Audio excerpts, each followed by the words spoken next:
The Godslayer's tomb stretched endlessly in all directions, a cathedral of polished obsidian and shimmering crystal that defied mortal comprehension. Bloodstains, ancient and fresh, marred the flawless floors, remnants of battles fought by beings whose names could shatter reality. Leo moved through the vast hall with the practiced rhythm of someone who'd done this for eons. His mop, a simple wooden handle topped with unbleached cotton strands, swished across the dark stone. Each stroke erased not just physical residue but the lingering echoes of divine violence, the mop's fibers drinking in the metaphysical residue left behind. He hummed a tuneless melody, his thoughts drifting to the next section. The chamber of shattered divinity needed attention, its floor littered with crystalline shards that wept light. The bucket at his side, forged from a metal that drank light rather than reflected it, sloshed with water drawn from the well of oblivion. It never needed refilling, and the water within remained perpetually clear, cold enough to freeze time itself. Then the air tore. It wasn't a sound so much as a sensation, a sudden, violent unzipping of reality. Leo looked up from his work to see a jagged rift splitting the air before him, edges bleeding chaotic energy that crackled with colors he had no names for. The tomb's ambient hum, usually a low thrum of contained power, rose to a shriek. The rift pulsed, hungry, and before Leo could even drop his mop, it yawned wide and swallowed him whole. Chaos was a physical thing here, a vortex of screaming light and crushing pressure. Leo tumbled, disoriented, his senses overwhelmed. He glimpsed fragments of impossible geometries, heard whispers in dead languages, felt the cold kiss of void against his skin. Through it all, his grip on the mop's handle remained iron-tight, knuckles white. The bucket, miraculously, stayed hooked over his arm, its contents undisturbed. Time lost meaning. He might have fallen for seconds or centuries. Then, with a sudden, gut-wrenching lurch, he was spat out. He hit the ground hard, rolling through underbrush that scratched at his simple linen uniform. The air here was different, thick with smells of damp earth, decaying leaves, and something else, something metallic and faintly rotten. Leo pushed himself up, coughing, his head spinning. The obsidian halls were gone. Instead, towering trees reached for a sky streaked with the pale gold of dawn. Birdsong, sharp and unfamiliar, cut through the silence. He was still clutching the mop. The bucket lay beside him, upright and unspilled. Leo took a slow breath, forcing his racing heart to calm.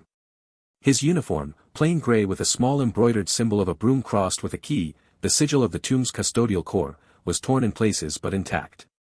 He stood, brushing dirt from his knees, and took stock. The forest around him was dense, ancient trunks bearded with moss. The light filtering through the canopy had a green, watery quality. No signs of the rift remained, the air here felt stable, if heavy. A low growl rumbled from the shadows to his left. Leo turned, mop held loosely at his side. From between two gnarled roots, a creature emerged. It was the size of a large wolf but built like a malformed bear, its fur matted and patchy, revealing skin that glistened with weeping sores. Its eyes burned with a sickly purple light and its breath steamed in the cool air, carrying the scent of rot and ozone. Corrupted chi radiated from it in visible waves, a shimmering, violet haze that made the very air seem to curdle. The beast's claws, black and hooked, dug into the soft earth as it crouched, muscles coiling. It charged. There was no time for thought, only instinct. Leo raised the mop in a clumsy block, the handle horizontal before him. The beast slammed into it, claws sweeping down to tear through wood and flesh. Instead, there was a sound like shattering glass. The claws, inches from Leo's face, disintegrated into motes of harmless light. The corrupted chi surrounding the beast flared violently, then dissolved, sucked into the mop's fibers with an almost audible sigh. The creature itself recoiled, stumbling back, its purple eyes dimming to a confused, dull brown. It shook its head, whined softly, and then, with a last puzzled look at Leo, turned and shambled away into the undergrowth, moving with none of its earlier malice. Leo lowered the mop, staring at it. The cotton strands, usually off-white, now glowed faintly for a moment before returning to normal. He turned the tool over in his hands. No scratches, no damage. The beast's attack hadn't even left a mark. He dipped the mop into the bucket, swirling it in the cold water. As he lifted it, droplets fell, and where they hit the ground, a small patch of corrupted energy, lingering like a stain, faded, leaving clean, healthy soil behind. So. His tools worked here. Wherever here was. The realization settled in him not with excitement, but with a weary practicality. He had a job to do, it seemed, even if the workplace had changed dramatically. He slung the mop over his shoulder, hooked the bucket on his arm, and began to walk, picking a direction at random. The forest floor was uneven, roots snaking across his path. He moved with the quiet, efficient pace of someone used to navigating vast, empty spaces. After perhaps an hour of walking, the trees began to thin. Leo emerged at the edge of a clearing that sloped down into a gentle valley. Below, nestled beside a winding river, was a village. Dozens of simple wooden houses with thatched roofs clustered together, smoke rising from chimneys. But something was wrong. The village was shrouded in a haze, a faint, sickly purple that clung to the rooftops and streets like a miasma. It was subtle, almost invisible unless you knew to look for it, but to Leo's eyes, trained to spot metaphysical residue, it stood out starkly against the morning light. The corruption was thin here, a spreading stain rather than a concentrated attack, but it was there. It hung in the air, a silent poison. He could see figures moving in the streets, small as ants from this distance, going about their morning routine seemingly unaware of the faint violet tint to their world. Leo stood at the tree line, his mop resting on the ground, the bucket at his feet. The morning breeze carried the distant sounds of life, a rooster crowing, the faint chop of an axe, children's laughter. And underneath it all, the silent, creeping spread of something wrong. He didn't know the rules of this place, didn't know why he was here or what the purple haze meant.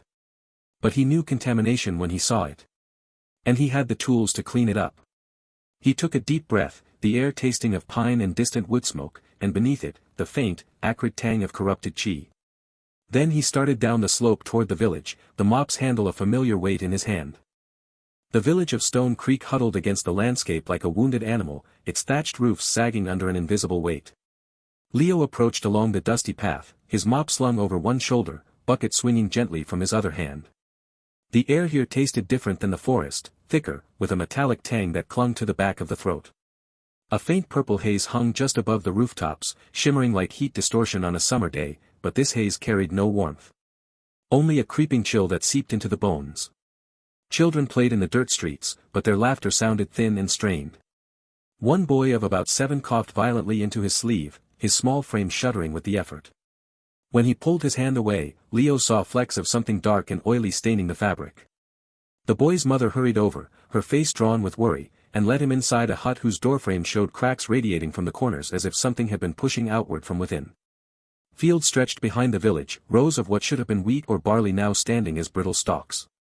Their leaves bore strange discolorations, veins of black spreading through yellow tissue, edges curling inward as though trying to protect themselves from the very air. A farmer knelt among the dying plants, his calloused hands gently touching a wilting stalk. When he stood, his movements were stiff, and he rubbed at his temples as if fighting off a persistent headache. Leo set his bucket down near the village well. The stone rim showed fine cracks, and the water within had taken on a faint opalescent sheen when sunlight hit it at the right angle. He dipped his mop into the bucket, wringing it out with practiced efficiency. The water dripped clear, but where it touched the ground, the dust seemed to momentarily brighten before settling back to normal. "Excuse me," Leo said to a woman drawing water. She jumped, nearly dropping her clay jug. Her eyes widened at the sight of him, a stranger in simple work clothes, carrying cleaning tools in a village where survival had become the only chore that mattered. "What do you want?" she asked, her voice raspy. She kept one hand pressed to her chest as if to calm a racing heart. "I noticed the dust," Leo said, gesturing vaguely at the air. "I could help clean things up. It's what I do." The woman stared at him as though he'd spoken in a foreign tongue. "Clean? You want to clean?" A bitter laugh escaped her lips. "The air itself is sick, stranger. You can't mop the sky." She turned away, but not before Leo saw the dark circles under her eyes, the way her fingers trembled slightly as she lifted her water jug. He watched her walk toward one of the huts, her steps careful as if navigating uneven ground even on flat earth. Further into the village, an old man sat on a stool outside what appeared to be a communal hall. His breathing came in shallow, irregular gasps. With each inhalation, the air around him seemed to thicken, the purple haze concentrating near his mouth and nose before dissipating. Leo approached slowly, his broom in hand now. The old man's eyes were closed, but his hands gripped the edges of the stool so tightly his knuckles had turned white. "Grandfather?" Leo said softly. The old man's eyes snapped open. They were clouded, the whites tinged with the same sickly purple that hung in the air. "Who?" he began, then broke off into a coughing fit that shook his entire body.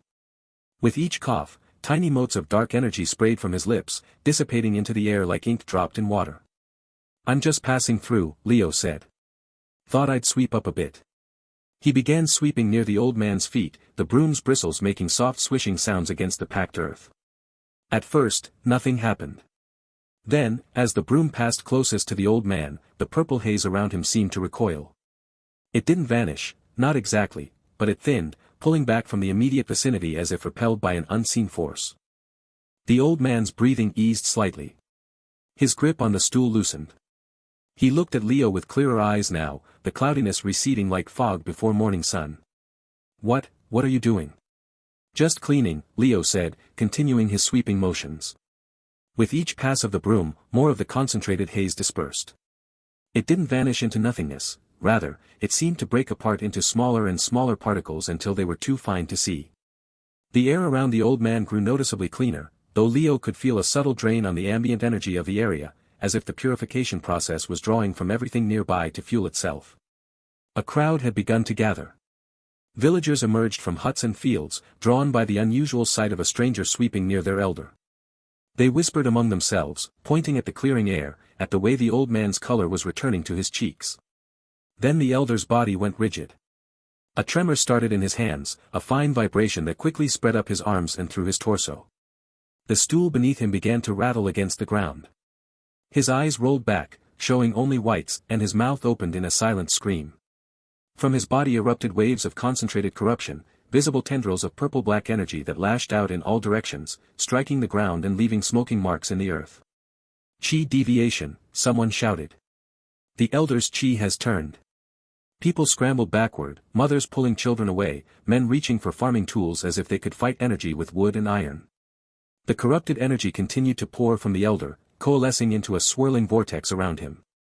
It tore at his clothing, at his skin, drawing blood that evaporated into more dark mist before it could even drip to the ground. Leo didn't hesitate. He stepped forward, broom in hand, and began sweeping in earnest now, not the gentle, methodical strokes of routine cleaning, but purposeful arcs that cut through the corrupted energy. Where the broom's bristles passed through the purple-black tendrils, they disintegrated. Not with a dramatic explosion or flash of light, but with a quiet unraveling, like threads coming apart at the seams. The elder convulsed, his body arching backward as more corrupted chi tried to escape. Leo swept closer, the broom now moving in patterns that seemed almost choreographed, up along the elder's left side, down along the right, across in front of his chest. With each pass, more of the corruption dispersed. The air grew thick with the scent of ozone and something else, something ancient and clean like stone after rain. But the purification wasn't without cost. Leo could feel it now, a draining sensation that started in his tools and spread to the environment. The very light around them seemed to dim slightly, as if the process was drawing energy from the sunlight itself. Plants in nearby pots wilted a fraction more. The dust on the ground settled and wouldn't stir even when the wind picked up. It was as though the area was being scoured not just of corruption, but of excess energy of any kind. The elder's convulsions slowed. The tendrils of corrupted chi grew thinner, less substantial. Finally, with one last sweeping motion that traced a complete circle around the trembling old man, the last of the purple-black energy dissipated. The elder slumped forward, catching himself on his knees. His breathing, while ragged, was steady. The cloudiness had completely left his eyes. For a long moment, there was silence. Then the elder looked up at Leo, his expression one of profound confusion and dawning awe. What manner of technique was that?" "Just cleaning," Leo repeated, leaning on his broom. He felt tired in a way that had nothing to do with physical exertion, a deep, resonant fatigue that seemed to settle in his bones. The tools in his hands hummed with residual energy, warm against his palms. The villagers stared. Some approached tentatively, their eyes wide. A young woman reached out as if to touch the air where the corruption had been, her fingers passing through nothing but clean, clear atmosphere. From the edge of the gathering, a man watched with different eyes. He stood apart from the villagers, his posture straight where theirs was weary, his clothes of finer make though travel-stained.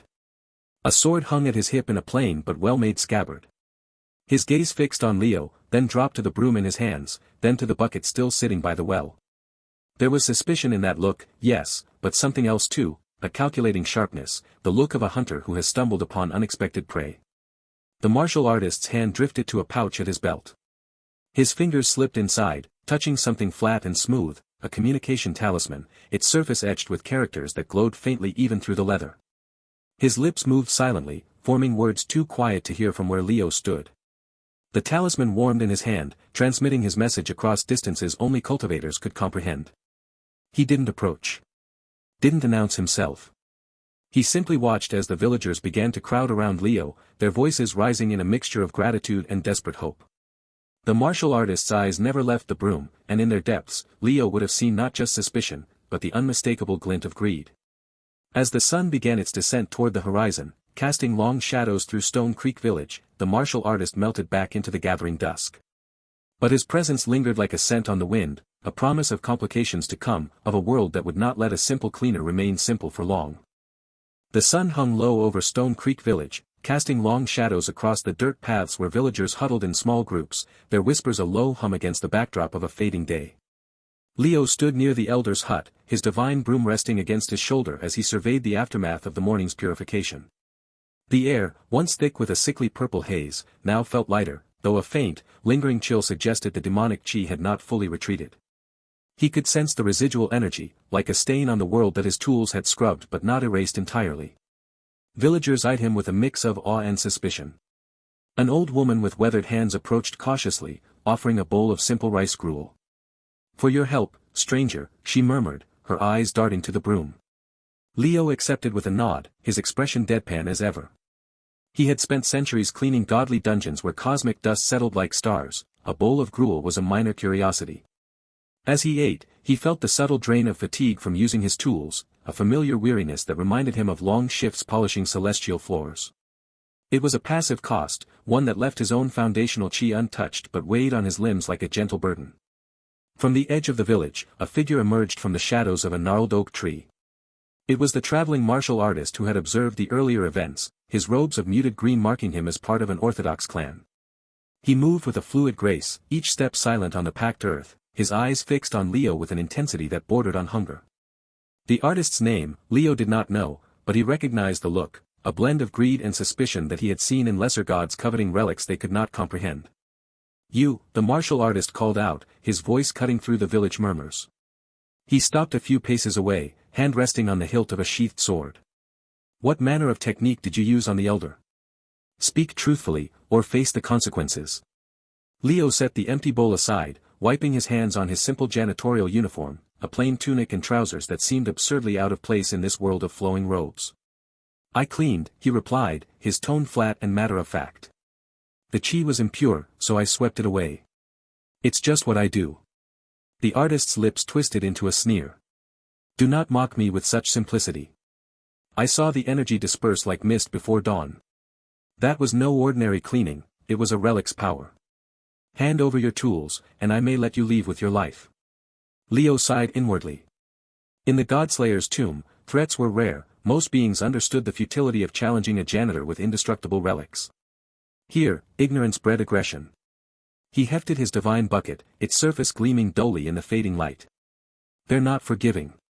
They're for cleaning." Without warning, the martial artist lunged.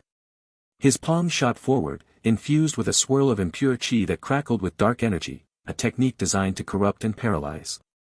Leo raised the bucket in a casual block, its rim meeting the artist's strike. The impact was silent, but the effect was immediate.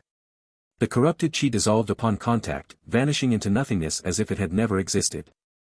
A shockwave of pure, neutral energy rippled outward, causing the nearby grass to wilt slightly and the air to grow still. The artist's hand went numb, his fingers trembling as he recoiled, eyes wide with disbelief. "What sorcery is this?" he gasped, clutching his wrist. "My chi, it's gone." Leo felt the fatigue deepen, a dull ache spreading through his shoulders. The passive purification required no active effort, but each use drained ambient energy from the environment, leaving him weary. He lowered the bucket, his expression unchanged. "No sorcery. Just cleaning. Your chi was impure, so it got cleaned." The martial artist staggered back, his confidence shattered. He glanced at the villagers, who watched in stunned silence, then at Leo's tools, the mop leaning against a wall, the broom still in hand. Greed warred with fear in his eyes. With a final, hateful glare, he turned and fled into the gathering dusk, his footsteps echoing faintly before fading into the forest. As night fell, Leo retreated to a small, abandoned shack on the village outskirts that the villagers had offered him. The space was bare, save for a straw mat and his janitorial tools propped in a corner. He lay down, the fatigue from the day's events settling into his bones. The world outside grew quiet, the only sounds the chirping of crickets and the distant rustle of leaves. Then, from the darkness beyond the thin wooden walls, whispers crept in, hushed, serpentine voices that seemed to coil through the air. "The cleaner has a relic," one hissed, the words barely audible. "The blood serpent sect will claim it," another responded, followed by a soft, mocking laugh. Leo's eyes remained open, staring at the ceiling. He did not stir, but his mind turned over the words. In the Godslayer's tomb, relics were tools for maintenance, not prizes for conquest. Here, they were becoming a target. The night deepened, and the whispers faded, leaving only the chill of impending threat. The morning sun filtered through the wooden shutters of the small room Leo had been given in Stone Creek Village. Dust motes danced in the light, and Leo watched them with the detached interest of someone who had spent centuries observing particles settle. His mop leaned against the wall, its ordinary-looking fibers hiding their divine nature. The bucket sat beside it, water long since evaporated. The broom rested in a corner, looking like any other household tool. A knock came at the door, 3 sharp raps that echoed in the quiet space. Leo opened it to find a man in his 30s wearing robes of deep green embroidered with silver mountain peaks. The man's face was pale, his eyes shadowed with exhaustion, and he held himself with the rigid posture of someone trying not to show fear. Behind him stood 2 younger disciples in similar but plainer green robes, their hands trembling slightly. "Are you the one they call the Purifier?" the man asked, his voice strained. "The one who cleansed the village elder's chi deviation?" Leo considered the question. "I'm a janitor. I cleaned up some mess." The man's shoulders sagged with relief. "I am Elder Lin of the Verdant Peak sect. Our Grandmaster, he has fallen to a demonic manual. His chi has become corrupted, and he rages in a sealed chamber. We've tried everything, herbal remedies, acupuncture, even chi transfusion from our purest disciples. Nothing works. The corruption only spreads." Leo looked past Elder Lin to the village beyond. The faint purple haze he'd seen upon arrival still lingered at the edges of his vision, a sickness in the air. "How far is your sect?" 2 hours walk into the mountains.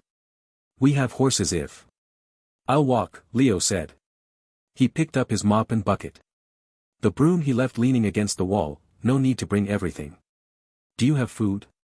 And somewhere to sleep?" Elder Lin blinked, as if expecting demands for treasure or power. Yes. We can provide meals and lodging. Simple fare, but nourishing." "That's fine." Leo stepped out of the room, closing the door behind him. The villagers watched from a distance, their expressions a mix of awe and fear. The traveling martial artist was nowhere to be seen, likely fled after his failed confrontation. The walk to the Verdant Peak sect took them along a winding mountain path. Pine trees grew thick on either side, their needles whispering in the breeze. Leo noticed patches where the vegetation looked sickly, leaves tinged with that same purple-black corruption he'd seen in the village. The air grew colder as they climbed, and the chi of the mountain felt heavy, like a weight pressing down. Elder Lin walked beside Leo, his steps measured. "The Grandmaster has been sealed in our meditation chamber for 3 days. We reinforced the walls with purification talismans, but they burn out within hours. The corruption, it eats through everything." "What kind of manual?" Leo asked. "A text called the Serpent's Whisper. We believe it came from the Blood Serpent sect, though we don't know how it reached our library." The Grandmaster was researching counter-techniques when Elder Lin trailed off, his face tightening. They reached the sect compound as the sun reached its zenith. The buildings were simple wooden structures built into the mountainside, with slate roofs and carved pillars. Disciples moved about their training, but their movements were sluggish, their faces drawn. The entire place felt like a sick room. A woman in green robes approached, her hair streaked with gray. "Elder Lin. You found him?" "This is Leo," Elder Lin said. "Sister May, take him to the Grandmaster's chamber. I'll prepare the disciples for whatever comes." Sister May studied Leo, her eyes lingering on his mop and bucket. "You truly believe cleaning tools can do what our strongest techniques cannot?" "I believe in doing my job," Leo said. She led him through the compound to a stone building set apart from the others. The air around it crackled with energy, a sickly, pulsing vibration that made Leo's teeth ache. The door was reinforced with iron bands, and talismans papered its surface, some still glowing faintly, others charred to ash. "We change the talismans every few hours," Sister May said. "The corruption burns through them like paper in flame." From inside came a sound, a low, guttural growl that vibrated through the stone. Then a crash, as if something heavy had been thrown against the wall. Leo pushed open the door. The chamber was dark, lit only by a single window high on the wall. In the center knelt an old man, his white hair wild, his robes torn. Purple-black energy coiled around him like serpents, snapping at the air. The walls were scarred with deep gouges where the corrupted chi had lashed out. The floor was covered in debris, shattered furniture, torn scrolls, and a fine layer of dust that glittered with malevolent light. The Grand Master's eyes snapped open. They were entirely black, with pinpricks of violet fire where the pupils should be. He lunged, but chains of pure chi, silver threads woven by the sect's disciples, held him back. He strained against them, howling wordlessly. Leo stepped inside and closed the door behind him. He set his bucket down near the entrance. Then he took his mop and began to clean. He started in the far corner, working methodically. The mop's fibers brushed against the dust-covered floor, and where they touched, the glittering corruption vanished. Not with a flash or a bang, but quietly, as if it had never been. The purple-black energy in the air thinned slightly where the mop passed. The Grand Master stopped struggling.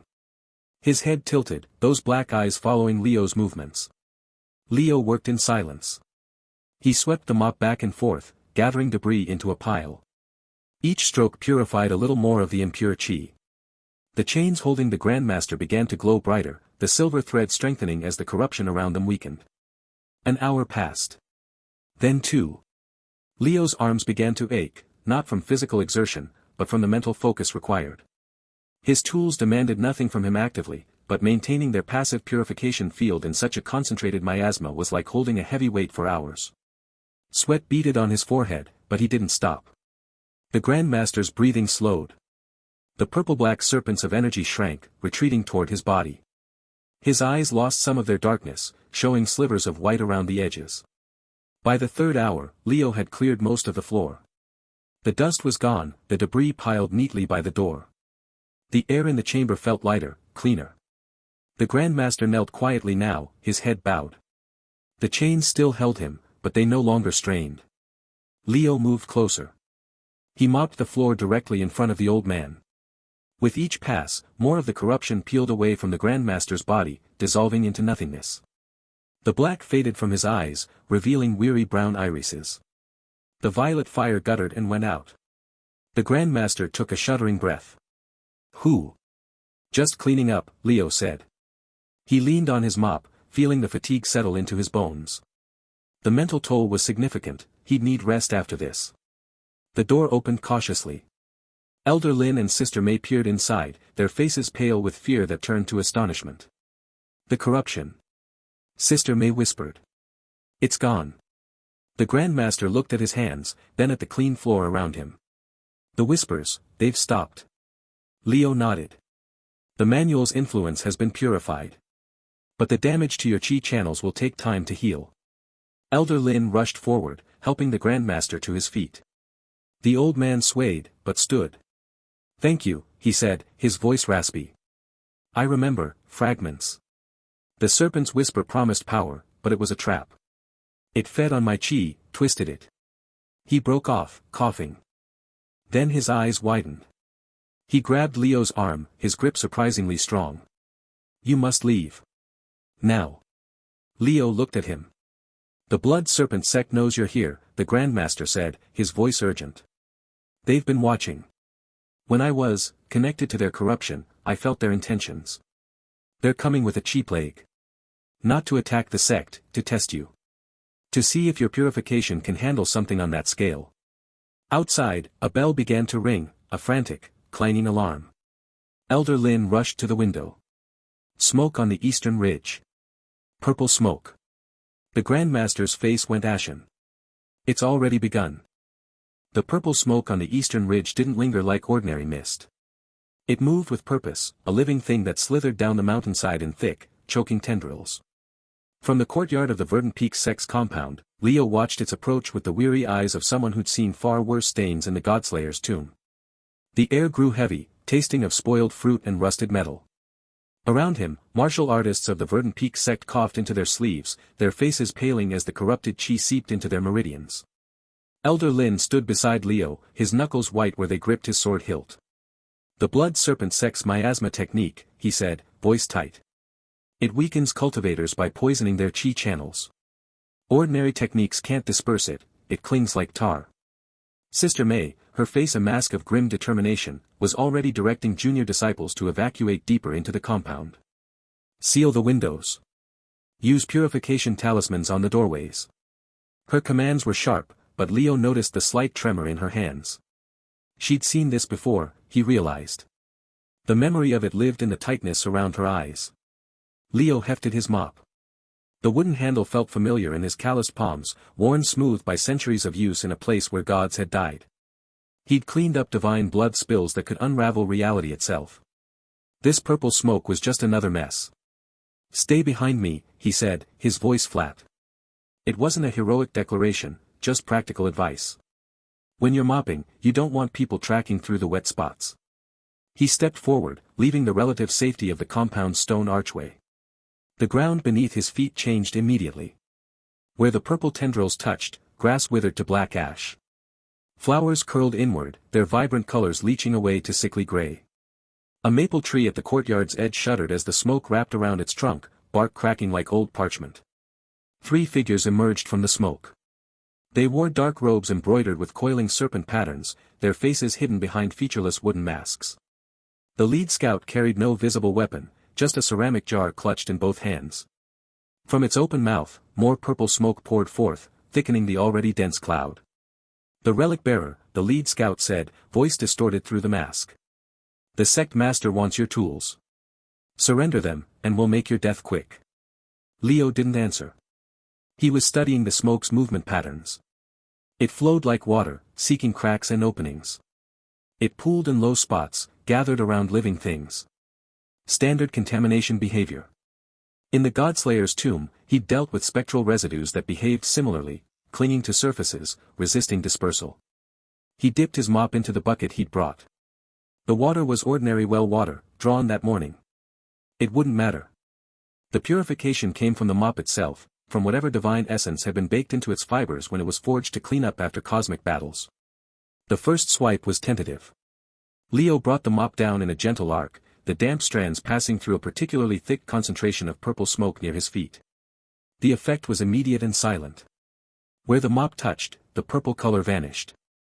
Not dispersed, not pushed aside, purified. The smoke turned clear, then dissipated into harmless water vapor that rose and vanished in the mountain breeze. A perfect circle of clean air appeared around the mop head, maybe 3 feet across.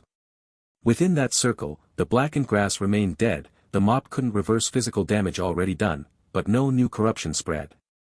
The lead scout froze. His companions shifted uneasily. Again, the scout commanded, shaking his jar more vigorously. A fresh wave of purple smoke billowed forth, thicker this time, almost liquid in its density.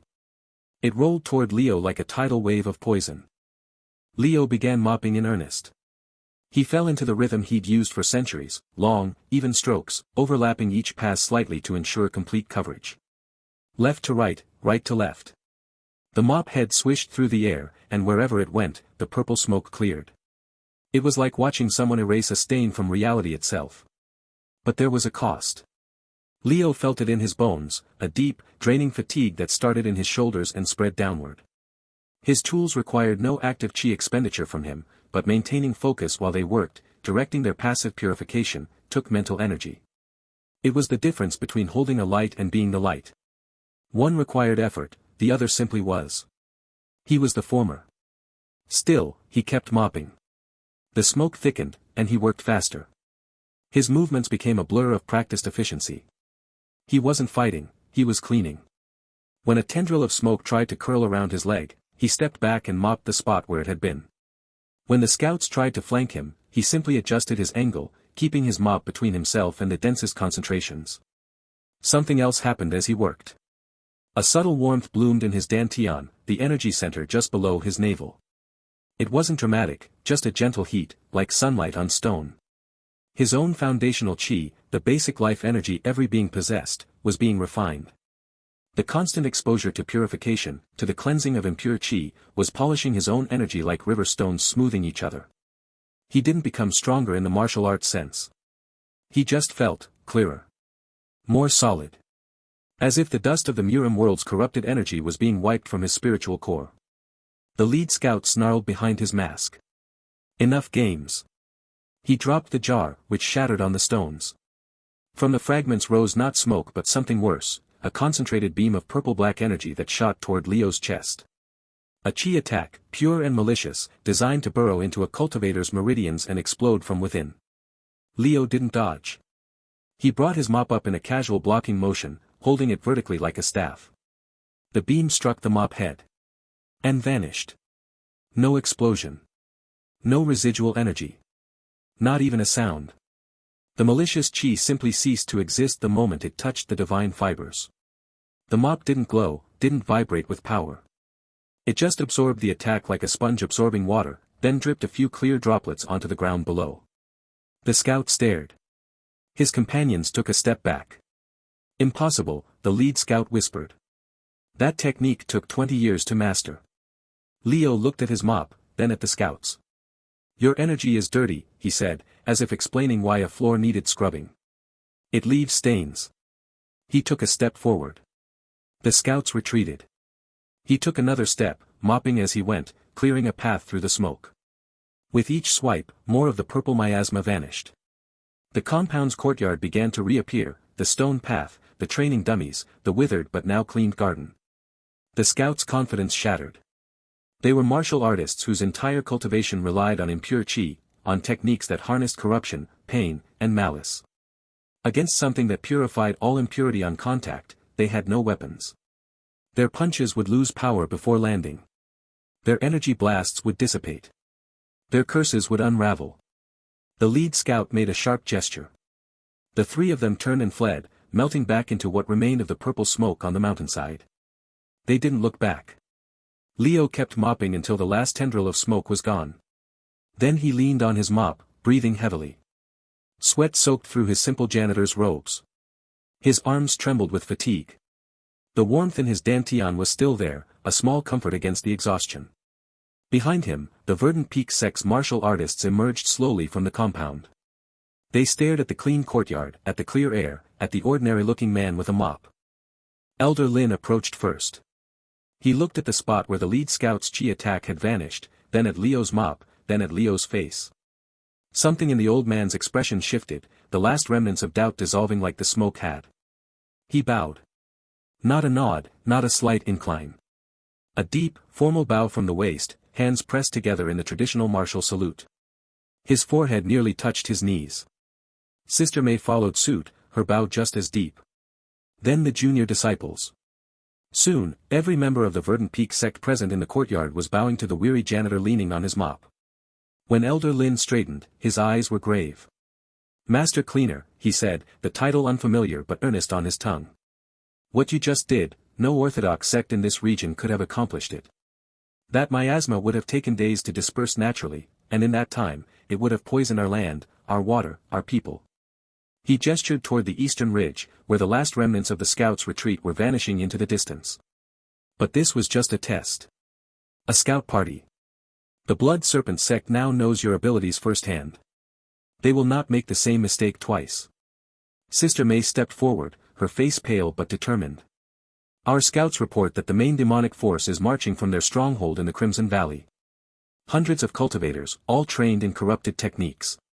They're bringing siege engines that spew chi plague, and they've mobilized their serpent riders. She looked at Leo, and for the first time, he saw real fear in her eyes, not for herself, but for everyone in the region. They're coming here, Master Cleaner. To the Verdant Peaks. To claim your relics and wipe out any sect that stands with you. Elder Lin bowed again, shallower this time but no less respectful. Our region is under siege. The villages, the towns, the innocent who cannot cultivate, they will be the first to suffer when the chi plague spreads.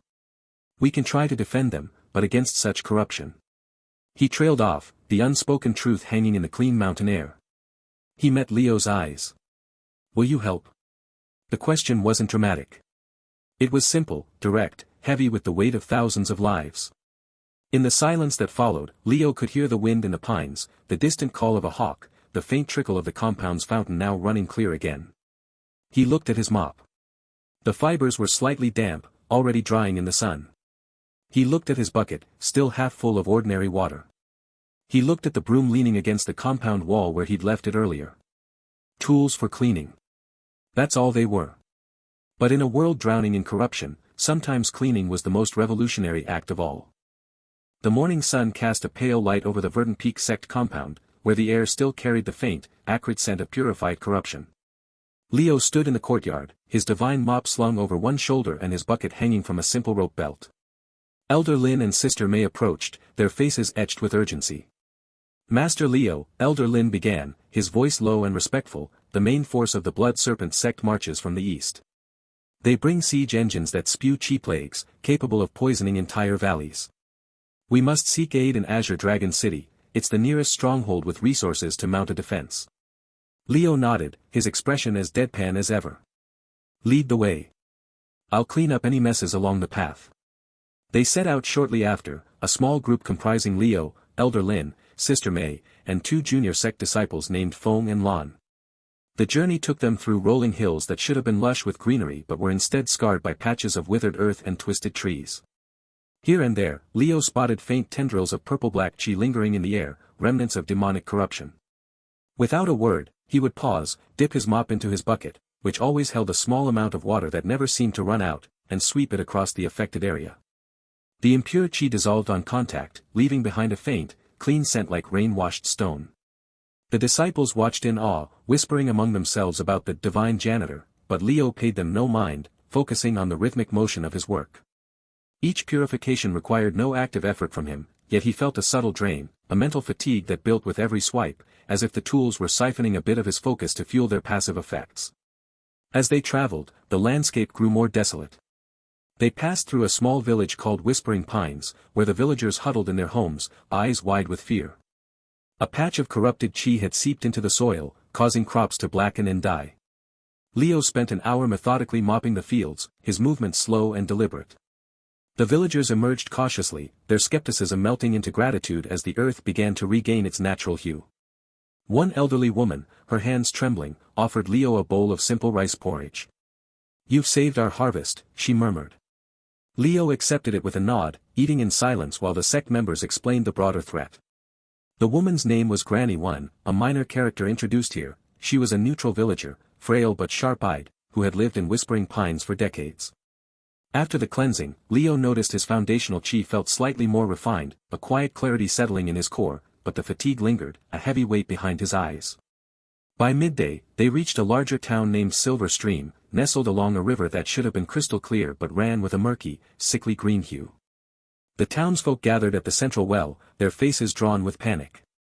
"The water's been poisoned," a burly man named Guard Captain Zhao explained, his voice rough with worry. He was a new character, a middle-aged man with a scar across his cheek, wearing simple leather armor, serving as the town's head guard from a neutral faction. "It started yesterday after a strange fog passed through. Anyone who drinks it falls ill with fever and hallucinations." Elder Lin stepped forward, examining the well. "This is demonic chi, likely from the Blood Serpent sect scouts. It's designed to weaken populations before an assault." Leo approached the well, peering into its depths.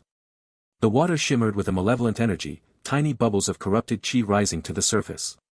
Without hesitation, he lowered his divine bucket into the well, letting it fill with the tainted water. The moment the bucket touched the liquid, a visible change occurred. The green hue faded instantly, replaced by a pristine, clear blue. The impure chi dissolved on contact, nullified by the bucket's passive purification. Leo pulled the bucket up, and the townsfolk gasped as he poured the purified water back into the well.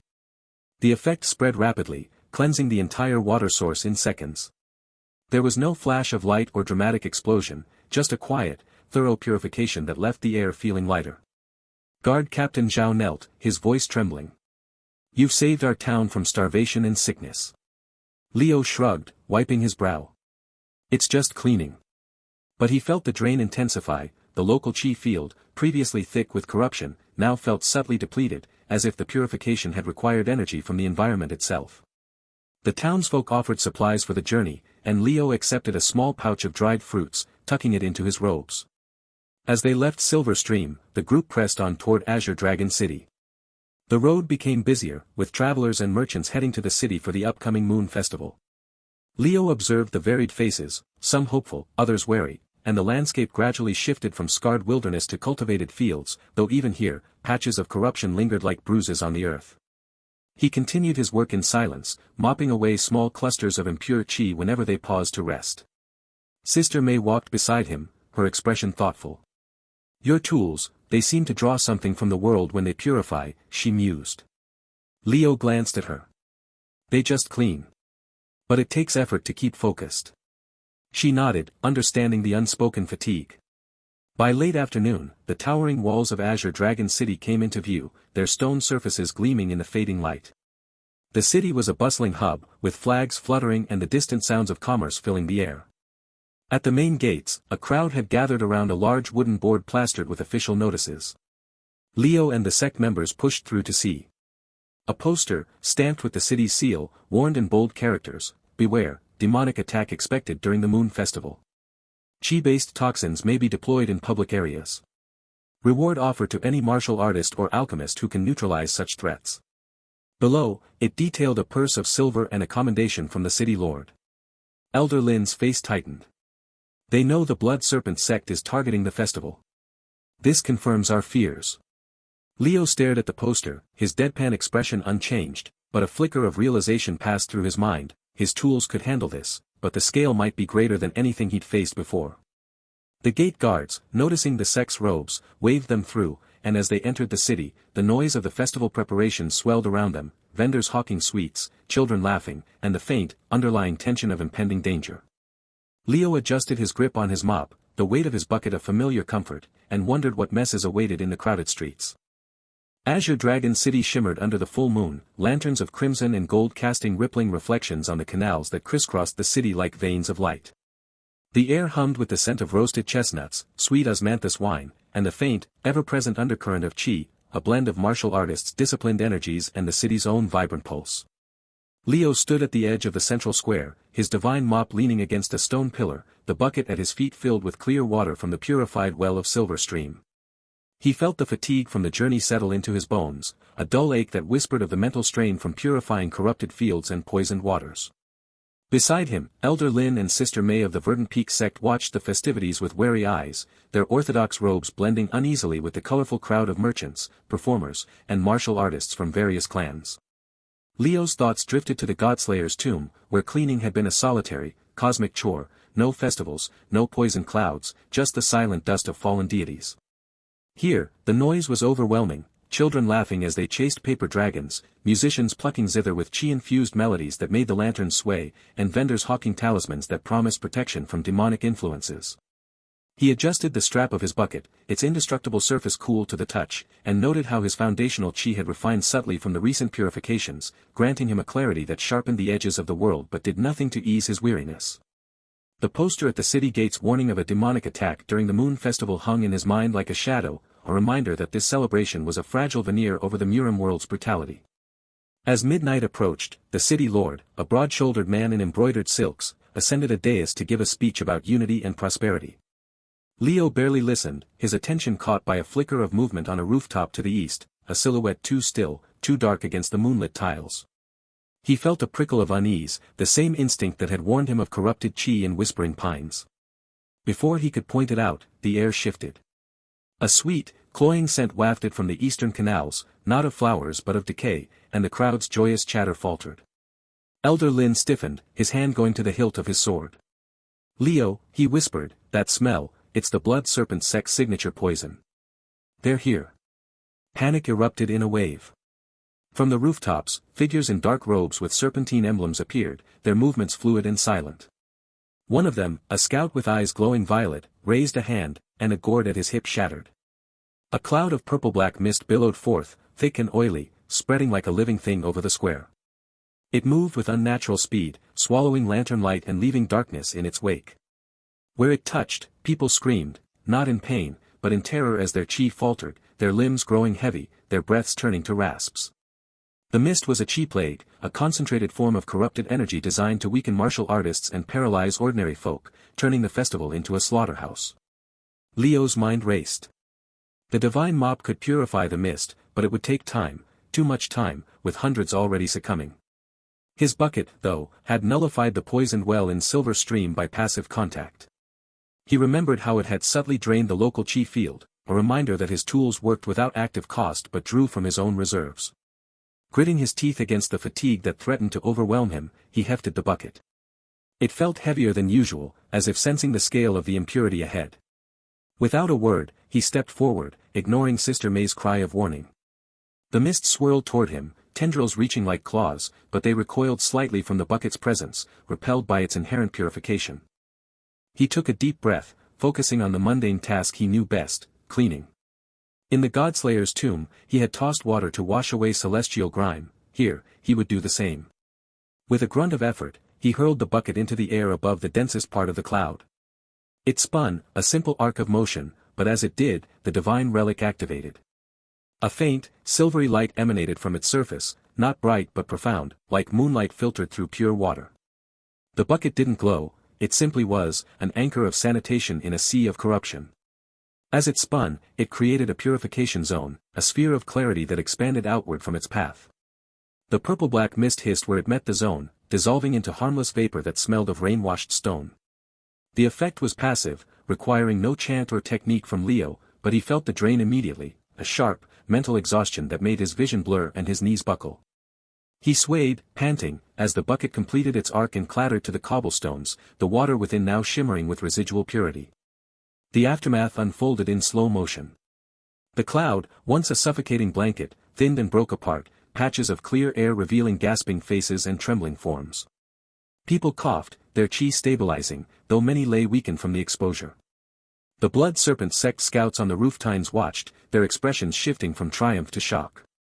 One of them, the lead scout from the Verdant Peak attack, met Leo's eyes across the distance, a flicker of recognition and fear, before signaling a retreat. They melted into the shadows, leaving only the lingering scent of ozone and purified air. Leo stumbled forward, retrieving his bucket, his hands shaking. The mental fatigue burned through him like a fever, and he leaned against the pillar, his breath coming in ragged gasps. Around him, whispers spread, "He saved us, that bucket, it's divine," the janitor from the posters. Before the crowd could swarm him, the city lord descended from the dais, his guards clearing a path. The man's face was pale but resolute, his robes stained with sweat. He bowed deeply to Leo, a gesture that silenced the murmurs. "Stranger," he said, his voice carrying over the square, "you have purged a demonic blight that would have crippled our city.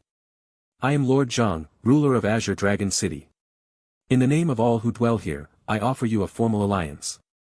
Join us, and together we can fortify against the Blood Serpent sect's full assault." He extended a hand, his eyes earnest, but Leo's attention was elsewhere. Over Lord Zhang's shoulder, on a rooftop to the north, a shadowy figure stood watching. It was taller than the scouts, clad in armor that seemed to drink the moonlight, with a helmet shaped like a serpent's maw. The figure's gaze was cold, calculating, fixed on Leo with an intensity that felt like a physical weight. No movement, no attack, just observation, as if assessing a tool or a threat. Leo's foundational chi, refined from the purification, tingled with warning. This was no mere scout, this was the demonic general, sent to eliminate him, and he had witnessed the full extent of the bucket's power. The figure lingered for a heartbeat longer, then vanished into the night, leaving Leo with the city lord's offer hanging in the air and the certainty that the real battle had only just begun. The morning after the Moon Festival attack, Azure Dragon City woke to an uneasy calm. Leo stood in the courtyard of Lord Zhang's estate, leaning on his mop as he watched servants sweep away the last traces of festival decorations. The air still carried the faint, clean scent of purified chi, a lingering reminder of the previous night's events. His body ached with a deep, persistent fatigue that settled in his bones, a familiar companion after large-scale purifications. Elder Lin approached, his expression grave. "The city guard reports strange movements in the abandoned training grounds west of the city," he said, his voice low. "Scouts detected powerful chi fluctuations, demonic in nature." Leo nodded, his gaze drifting to the horizon where dark clouds gathered. He could feel it too, a subtle pressure in the air, like the static charge before a storm. The impure chi wasn't just residual, it was gathering, coalescing with purpose. Sister May joined them, her hands clasped tightly. Lord Zhang has mobilized the city's martial artists, but they're spread thin preparing defenses. If this is a probing attack. It's not a probe, Leo said quietly, his eyes narrowing. He could see the patterns now, the way the corrupted energy flowed toward that western ground like water finding its level. The demonic sect wasn't just testing, they were establishing a foothold. He hefted his broom, feeling the familiar weight of the divine relic in his hands. The wood seemed to hum with latent energy, responding to the gathering corruption. Without another word, he began walking toward the city gates. Elder Lin and Sister Mei exchanged worried glances before following, their junior disciples Feng and Lan trailing behind with nervous energy. The journey to the abandoned training grounds took them through the western district of Azure Dragon City, where merchants were already packing their wares, their faces tight with apprehension. Word of the impending demonic assault had spread like wildfire, turning the festive atmosphere of the previous night into tense preparation. Leo noticed how the impure chi left faint stains on the cobblestones, invisible to most, but to his trained eye, they were like spilled ink on parchment. As they passed through the western gate, the landscape changed abruptly. The well-maintained roads gave way to overgrown paths, and the sounds of the city faded behind them. The abandoned training grounds lay in a shallow valley, surrounded by crumbling stone walls that had once marked the boundaries of a martial school. Now, the place felt desolate, haunted by the ghosts of forgotten techniques. Leo paused at the edge of the valley, his eyes scanning the arena below. The ground was littered with shattered stone pillars and cracked training dummies, all arranged in a circular pattern around a central platform. And there, standing perfectly still in the center, was the shadowy figure from the rooftop. The demonic general stood with his back to them, his black robes flowing in a wind that didn't touch the surrounding grass. When he turned, his face was revealed, sharp features, pale skin, and eyes that glowed with a sickly violet light. He wore no visible armor, but the air around him shimmered with concentrated malice. "So you came," the general said, his voice carrying across the distance without effort. It was a dry, rasping sound, like stones grinding together. "I am Viper Fong, third general of the Blood Serpent sect. I've been sent to measure your worth." Leo stepped forward, his broom held loosely at his side. The fatigue in his limbs seemed to intensify as he approached the arena, but he pushed through it, focusing on the patterns of corrupted energy radiating from the general. They swirled around Viper Fong in intricate spirals, each rotation gathering more impure chi from the environment. "I'm just cleaning up," Leo said, his voice flat. "You're making a mess." Viper Fong's lips curled into a smile that didn't reach his eyes. "Let's see how well you clean this." He didn't move from his position, but the air around him began to vibrate. It started as a low hum, barely audible, then grew into a resonant thrum that made the ground tremble. Leo could see the sound waves forming, visible distortions in the air that carried concentrated packets of impure chi. They weren't just noise, they were weapons, shaped and honed with malicious intent. The first attack came without warning. Viper Fong raised a hand, fingers splayed, and a visible ripple shot toward Leo. It moved faster than sound, carrying with it the essence of shattered glass and screaming metal. The wave hit a stone pillar in its path, and the pillar didn't just break, it disintegrated, turning to dust that hung in the air like gray smoke. Leo didn't dodge. He brought his broom up in a smooth, practiced motion, sweeping it through the air in front of him. The divine relic met the sound wave, and for a moment, nothing happened. Then the corrupted energy unraveled. The impure chi dissolved like sugar in water, leaving behind only harmless vibrations that ruffled Leo's hair. The broom's bristles glowed faintly with a soft, white light that faded as quickly as it appeared. Viper Fong's eyes narrowed. Interesting. A passive nullification. No active cultivation cost. He didn't wait for a response. Both hands came up this time, fingers dancing through complex patterns. The air around him thickened, darkening as it absorbed more corrupted energy. Then he clapped his hands together. The resulting sound wave wasn't a single attack, it was a cascade. Dozens of ripples shot out in a fan-shaped pattern, each one slightly different in frequency and intensity. Some carried the sharpness of breaking bones, others the deep resonance of collapsing earth. They hit multiple targets simultaneously, shattering what remained of the stone pillars, pulverizing the training dummies, and tearing deep gouges in the ground. Leo moved with methodical precision. He didn't try to block every wave individually, instead, he swept his broom in wide, circular arcs, creating zones of purification around himself. Where the broom passed, the sound waves dissolved, their malicious intent stripped away. The impure chi broke down into its component parts, then dissipated harmlessly into the atmosphere. Each sweep required focus, and Leo could feel the mental strain building behind his eyes, a pressure that threatened to become a headache. But he noticed something else too.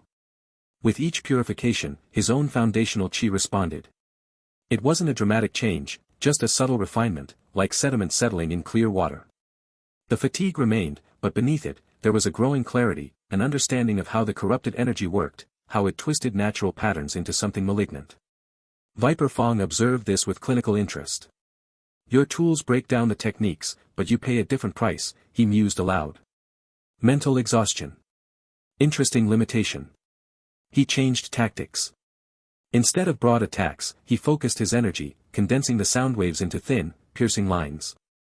They shot toward Leo with pinpoint accuracy, aimed not at his body, but at the space around him, trying to collapse the ground beneath his feet, to shatter the air he breathed. Leo adjusted his technique. He used shorter, sharper sweeps, deflecting the concentrated attacks with precise movements. The broom became an extension of his will, each motion calculated to intercept the impure chi at its most vulnerable point. He wasn't fighting the sound waves, he was cleaning them, breaking them down into harmless components before they could do damage. The strain increased. Sweat beaded on Leo's forehead, and his breathing grew labored. Using the tools on this scale, against such focused attacks, was draining his mental reserves faster than he'd anticipated. But he couldn't stop, each moment of inaction would allow the corrupted energy to build up, to poison the land further. Viper Fong noticed the fatigue. A cruel smile touched his lips. You're tiring, he said, his voice carrying over the diminishing sound waves. My techniques may cost me cultivation, each attack drains a portion of my stored chi, but yours costs you something more precious, focus. And when that breaks... He didn't finish the sentence. Instead, he gathered all his remaining energy, drawing in corrupted chi from the surrounding area until the air around him turned dark purple. The ground at his feet cracked, and the few remaining plants withered instantly. Then he released it all in a single, overwhelming technique. This wasn't a sound wave. It was a scream given physical form, a concentrated beam of pure malice that tore through reality itself. The beam didn't just shatter what it touched, it corrupted, leaving behind trails of blackened energy that hung in the air like poison. Leo planted his feet, gripping the broom with both hands. He didn't sweep this time. He held the broom vertically in front of him, like a staff, and let the beam hit it directly. The impact should have vaporized him. Should have torn through the broom and everything behind it. But the divine relic held. The beam struck the bristles, and for a heartbeat, nothing happened. Then the purification began. It started at the point of contact and spread backward along the beam, unraveling the corrupted energy strand by strand. The blackened trails in the air turned gray, then white, then vanished entirely. The scream became a whisper, then silence. By the time the purification reached Viper Fong, the beam was gone, and the general staggered back, his face pale with shock and exertion. Leo lowered the broom, his arms trembling with fatigue. The mental drain was intense now, a pounding headache that threatened to split his skull. But he remained standing, watching as Viper Fong struggled to regain his composure. The demonic general's cultivation had been visibly depleted. The violet glow in his eyes had dimmed, and his movements lacked their earlier fluidity. He stared at Leo with a mixture of hatred and grudging respect. This isn't over, Viper Fong snarled, his voice raw with strain. You've won this skirmish, cleaner. But the sect master has a plan to corrupt the very land. Your mopping and sweeping won't save everyone when the earth itself turns against you. He didn't wait for a response. With a final, venomous glance, he dissolved into shadow, his form melting away until nothing remained but the faint scent of ozone and corruption. Leo stood alone in the ruined arena, surrounded by the evidence of the battle. The ground was scarred, the stone pillars reduced to dust, and the air still carried the memory of shattered sound waves. But the impure chi was gone, purified, broken down, cleaned away. He leaned heavily on his broom, closing his eyes against the pounding in his head. The fatigue was overwhelming now, a weight that threatened to pull him to the ground. But beneath it, he could feel that subtle refinement of his foundational chi, a little clearer, a little stronger. Footsteps approached from behind. Elder Lin and Sister May emerged from the tree line, their faces etched with concern. They had watched the entire battle from a distance, unable to intervene against techniques that would have shredded their own chi defenses. Are you all right? Sister May asked, her voice gentle. Leo nodded slowly. Just tired. He's gone for now. But he'll be back, Elder Lin said, his gaze sweeping over the devastated arena. And with greater numbers. That threat about corrupting the land. It's not an empty threat, Leo said, opening his eyes. He could still see the patterns in the air, the way the impure chi had flowed toward Viper Fang. They're not just attacking people. They're poisoning the foundation. He looked down at his broom, at the faint glow that still lingered in the bristles. The tools could clean what was already corrupted. But if the land itself became the source of impurity? The thought hung in the air, unspoken but understood. They had won a battle, but the war was just beginning. And the next attack wouldn't be something they could simply mop away. The morning after the confrontation with Viper Fang, Leo awoke in a modest room within the Verdant Peak Sects Azure Dragon City outpost, his body aching with a dull fatigue that seemed to seep into his bones. The mental exhaustion from using his divine tools in rapid succession lingered like a fog, making the simple act of rising from his bed feel like a monumental task. He rubbed his temples, the subtle clarity from his refined foundational chi offering a faint counterpoint, a quiet awareness of the residual impurities in the air, like dust motes dancing in sunlight, but far more sinister. Elder Lin and Sister May arrived shortly after dawn, their expressions a mix of urgency and reverence. Elder Lin, his orthodox robe slightly frayed at the edges, bowed deeply, his voice trembling with emotion. Leo, we beg your assistance. Our sect's ancestral grounds, located in the mountains north of the city, have been cursed for decades. Demonic chi festers there, poisoning the soil and corrupting the spiritual energy. It's a blight on our heritage, and we fear it may weaken our defenses against the blood serpent sect's impending assault. Sister May, a woman with sharp eyes and a stern demeanor, nodded in agreement, her hands clasped tightly. The grounds are sacred to us, but they've become a source of shame. We've tried everything, purification rituals, orthodox cultivation techniques, but nothing works. Your tools, they might be our only hope. Leo sighed inwardly, the weight of expectation settling on his shoulders like a heavy cloak. He had no desire for worship or grand missions, but the earnestness in their eyes was hard to ignore. Nodding slowly, he gathered his divine mop, bucket, and broom, the familiar weight of the indestructible relics offering a strange comfort. The journey to the ancestral grounds took half a day by horse-drawn cart, the path winding through rugged mountain trails scarred by patches of withered vegetation and faint, sickly glows of corrupted chi. Leo observed the landscape with his newfound clarity, noting how the impurities clustered in shadowy crevices, pulsating with a malevolent energy that seemed to whisper of decay. Upon arrival, the ancestral grounds unfolded before them, a sprawling complex of ancient stone structures, overgrown with thorny vines that shimmered with a dark, oily sheen. The air was thick with the stench of rot and a palpable sense of despair. The ground itself seemed to breathe corruption, with cracks in the earth oozing a viscous, black substance that hissed upon contact with the air. Junior disciples Feng and Lan, who had accompanied them, recoiled, their faces pale. This is worse than we remembered, Feng muttered, his voice barely a whisper. Leo set to work without fanfare, his movements methodical and deliberate. He started with the divine mop, dipping it into a nearby stream that ran murky with impurities. As he dragged the mop across the stone pathways, the passive purification effect took hold, the corrupted chi dissipated upon contact, leaving behind clean, untainted stone. But the scale of the task was immense, each swipe required sustained effort, and the mental fatigue began to build almost immediately, a sharp pressure behind his eyes that grew with every pass. He focused on the rhythm of his work, the repetitive motion grounding him as he moved from one section to another, the mop leaving trails of purity in its wake. Days blurred into a cycle of labor and rest. Leo worked from dawn until dusk, with breaks only when the fatigue threatened to overwhelm him. Elder Lin and Sister May assisted by clearing debris and offering water, their awe growing with each purified patch. The junior disciples watched in silence, their initial skepticism replaced by a hushed reverence.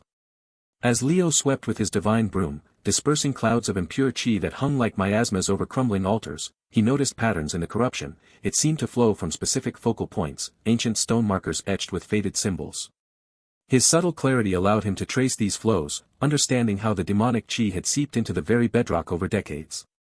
On the third day, as Leo mopped a particularly stubborn patch near the central shrine, his mop brushed against a section of wall that had been concealed by thick vines. The vines withered and fell away, revealing ancient murals carved into the stone. He paused, his breath catching. The murals depicted a cosmic war, gods clad in radiant armor clashing with demonic entities that bled darkness across starry skies. Scenes showed celestial beings wielding tools that resembled his own, a mop cleansing corruption from realms, a bucket containing swirling energies, a broom sweeping away shadows. The artistry was crude but powerful, hinting at a forgotten history that resonated with his origins from the Godslayer's tomb. Leo felt a chill run down his spine, the murals whispering secrets he hadn't known he sought. He continued his work with renewed purpose, the murals fueling his determination. The purification process was grueling. By the 5th day, Leo's mental stamina was stretched thin, his movements sluggish, and his thoughts foggy. The foundational chi within him refined slightly from the constant exposure, granting him fleeting insights. He could now sense the ebb and flow of impurities like tides, understanding how they fed off negative emotions and decay. But the fatigue was a constant companion, a heavy weight that made each swing of the broom feel like lifting a mountain. Finally, on the 7th day, as Leo swept the last remnants of corruption from a secluded garden, the ground beneath his feet trembled. A low rumble echoed through the ancestral grounds, and the purified soil glowed with a soft, golden light. The tremors intensified, and with a deafening crack, a section of the earth split open, revealing a hidden vault sealed with intricate stone doors. The doors swung inward silently, dust billowing into the air. Inside, illuminated by a faint, ethereal glow, lay a single scroll resting on a pedestal. Leo approached cautiously, his fatigue momentarily forgotten. The scroll was made of a material that felt neither paper nor parchment, and its surface bore the title, the Janitor of Realms. He reached out, his fingers brushing against the scroll, and a wave of energy washed over him, not impure, but ancient and profound, hinting at truths yet to be uncovered. The scroll lay unrolled in Leo's hands, its surface shimmering with a light that seemed to come from within the parchment itself. The verdant peak sect's ancestral grounds, now cleansed of decades of demonic corruption, stood silent around him. The air smelled of damp earth and something else, something clean, like rain after a long drought. His mop leaned against a nearby stone pillar, its fibers still faintly glowing from the purification work of the past 7 days. Leo's fingers traced the strange script on the scroll. He didn't recognize the language, yet as his eyes moved across the characters, understanding flowed into his mind like water finding its path. The mental fatigue from his prolonged cleansing efforts made his head throb, but the scroll's light seemed to soothe the ache, if only slightly. The War of Realms, the text began. When the demonic tide sought to corrupt existence itself, the gods forged tools of pure essence. Not weapons of destruction, but implements of restoration.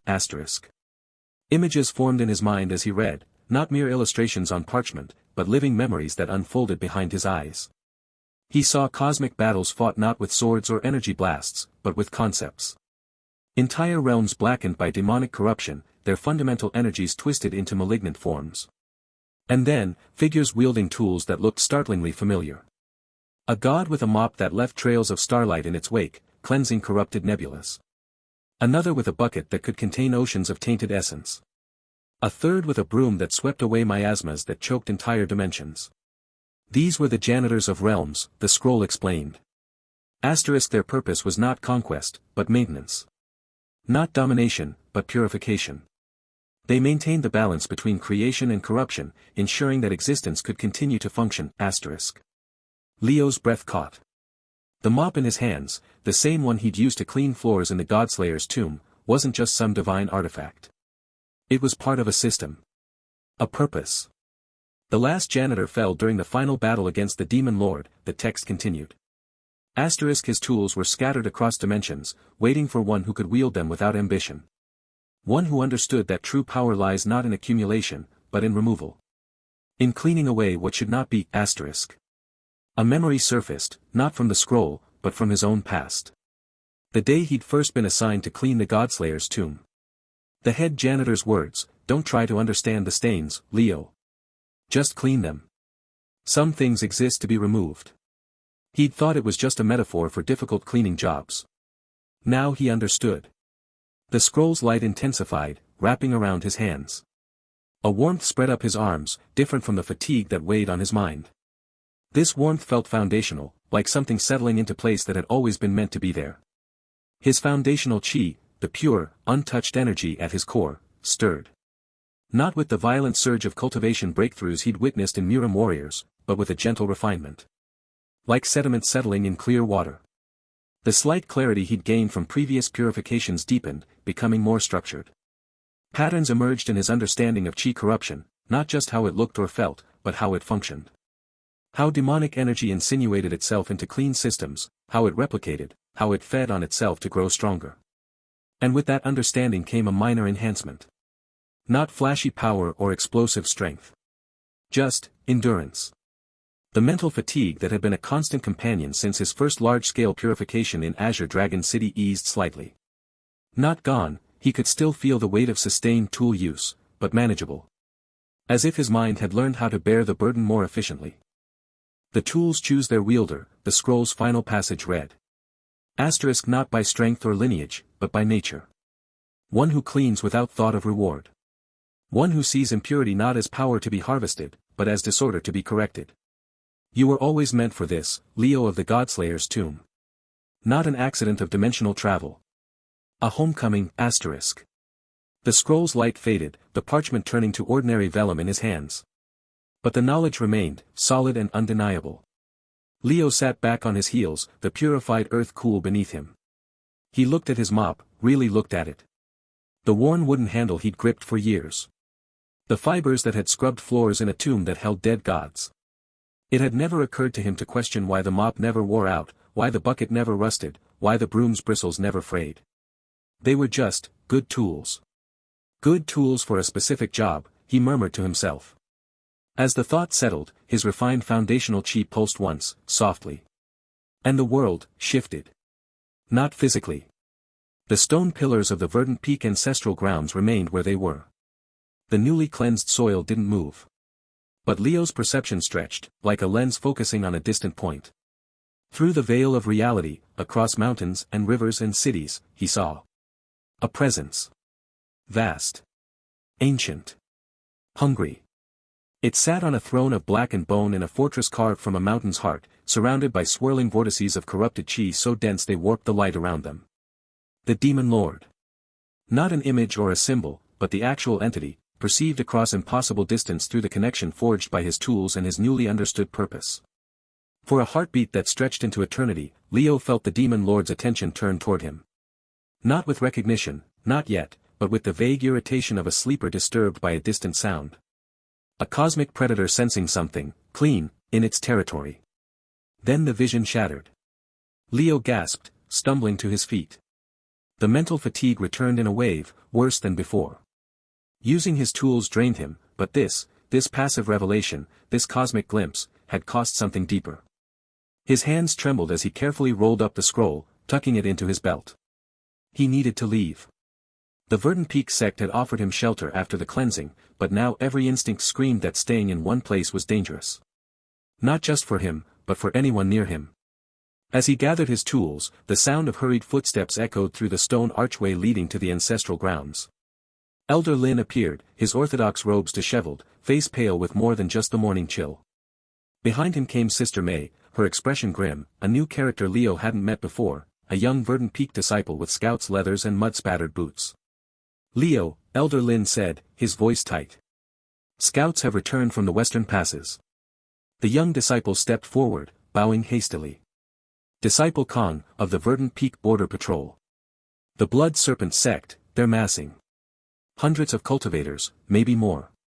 And siege engines unlike anything we've seen before. Machines that spew chi plague in concentrated streams. Sister May's hands clenched at her sides. They're not just attacking a city or a sect this time. Our scouts report they're positioning themselves along the chi ley lines. The natural energy flows that run beneath the entire region. Elder Lin met Leo's eyes. If they corrupt the ley lines at their source, the entire region's chi will turn malignant. Every cultivator would suffer deviations. Every crop would wither. The land itself would become toxic. Leo hefted his mop, feeling its familiar weight. The scroll's revelation still hummed in his mind, alongside the lingering image of the Demon Lord on his distant throne. The minor stamina enhancement from his refined foundational chi felt pitifully small against what was coming. But his tools were in his hands. His purpose was clear. Where are the ley line convergences, he asked, his voice calm despite the fatigue. The main ones. Disciple Kong unrolled a rough map on a flat stone. Here, here, and here. The Crimson Valley Junction is the largest. If they take that. He didn't finish the sentence. Leo studied the map. 3 points. Hundreds of demonic cultivators. Siege engines designed to spread corruption on a scale he'd never faced before. And somewhere beyond it all, a demon lord who had just felt the faintest whisper of purification in his domain. He slung his bucket over his shoulder, the divine would cool against his back. Then that's where I need to be. The words weren't heroic. They weren't even particularly determined. They were just, practical. A statement of fact. If something needed cleaning, you went where the mess was. But as he looked at the terrified faces of the Verdant Peak members, at the map showing the advancing tide of corruption, Leo felt something settle inside him. Not fear. Not excitement. Just the quiet certainty of a janitor looking at a very large, very dirty floor. And knowing exactly which tools to use. The air in the Verdant Peak sects war room was thick with the scent of aged wood and simmering tension. Leo stood by a rough-hewn table, his divine mop leaning against his shoulder, its fibers faintly shimmering with a light that seemed to drink in the room's anxious energy. Around him, the leaders of several orthodox clans had gathered, their faces etched with the wear of years battling demonic corruption. Elder Lin, his beard streaked with gray, gestured toward a large map spread across the table, its edges frayed from use. Sister May, a woman with sharp eyes and a calm demeanor, traced a line with her finger from Crimson Valley to the surrounding villages.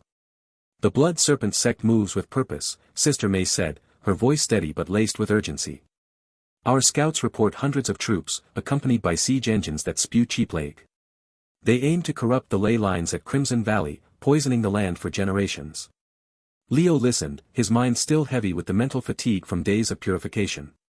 The scroll's revelations about his cosmic origins echoed in his thoughts, a distant hum beneath the immediate threat. He glanced at his bucket, resting by his feet, a simple wooden pail that seemed absurdly mundane amid the martial grandeur of the room. Yet, he knew its divine nature, how it could nullify chi attacks with a passive, unyielding purity. The memory of Viper Fong's retreat lingered, a reminder that even powerful techniques crumbled before his tools. We need a strategy that leverages Leo's abilities, Elder Lin said, turning to him. Your purification can shield our fighters. Can you create zones where demonic chi cannot penetrate? Leo nodded slowly, the motion sending a dull ache through his temples. The bucket can form a mobile purification field. It nullifies impure chi on contact, but it requires my focus to maintain over an area. No active cost, just concentration.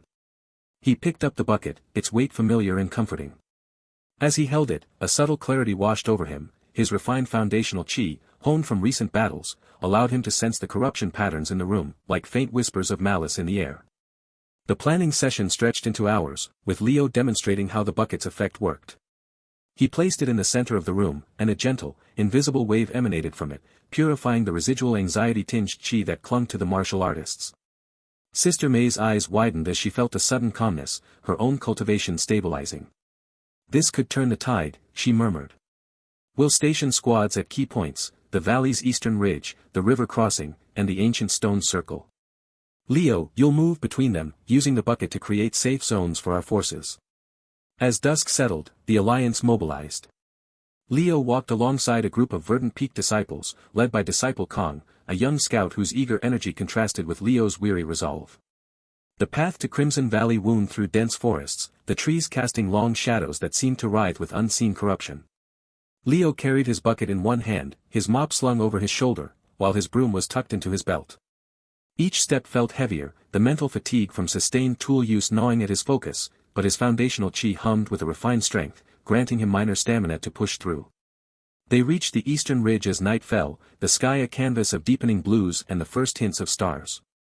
Below, the valley stretched out, a misty expanse where the ley lines converged like veins of light in the earth.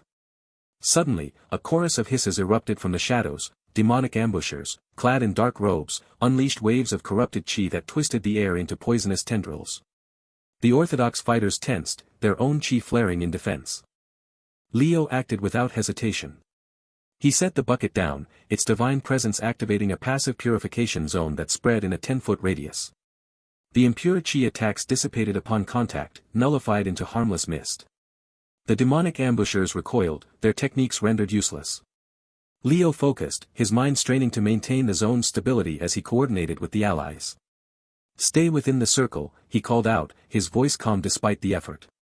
The fighters regrouped, using the purification to launch counterattacks, their strikes clean and unimpeded by corruption.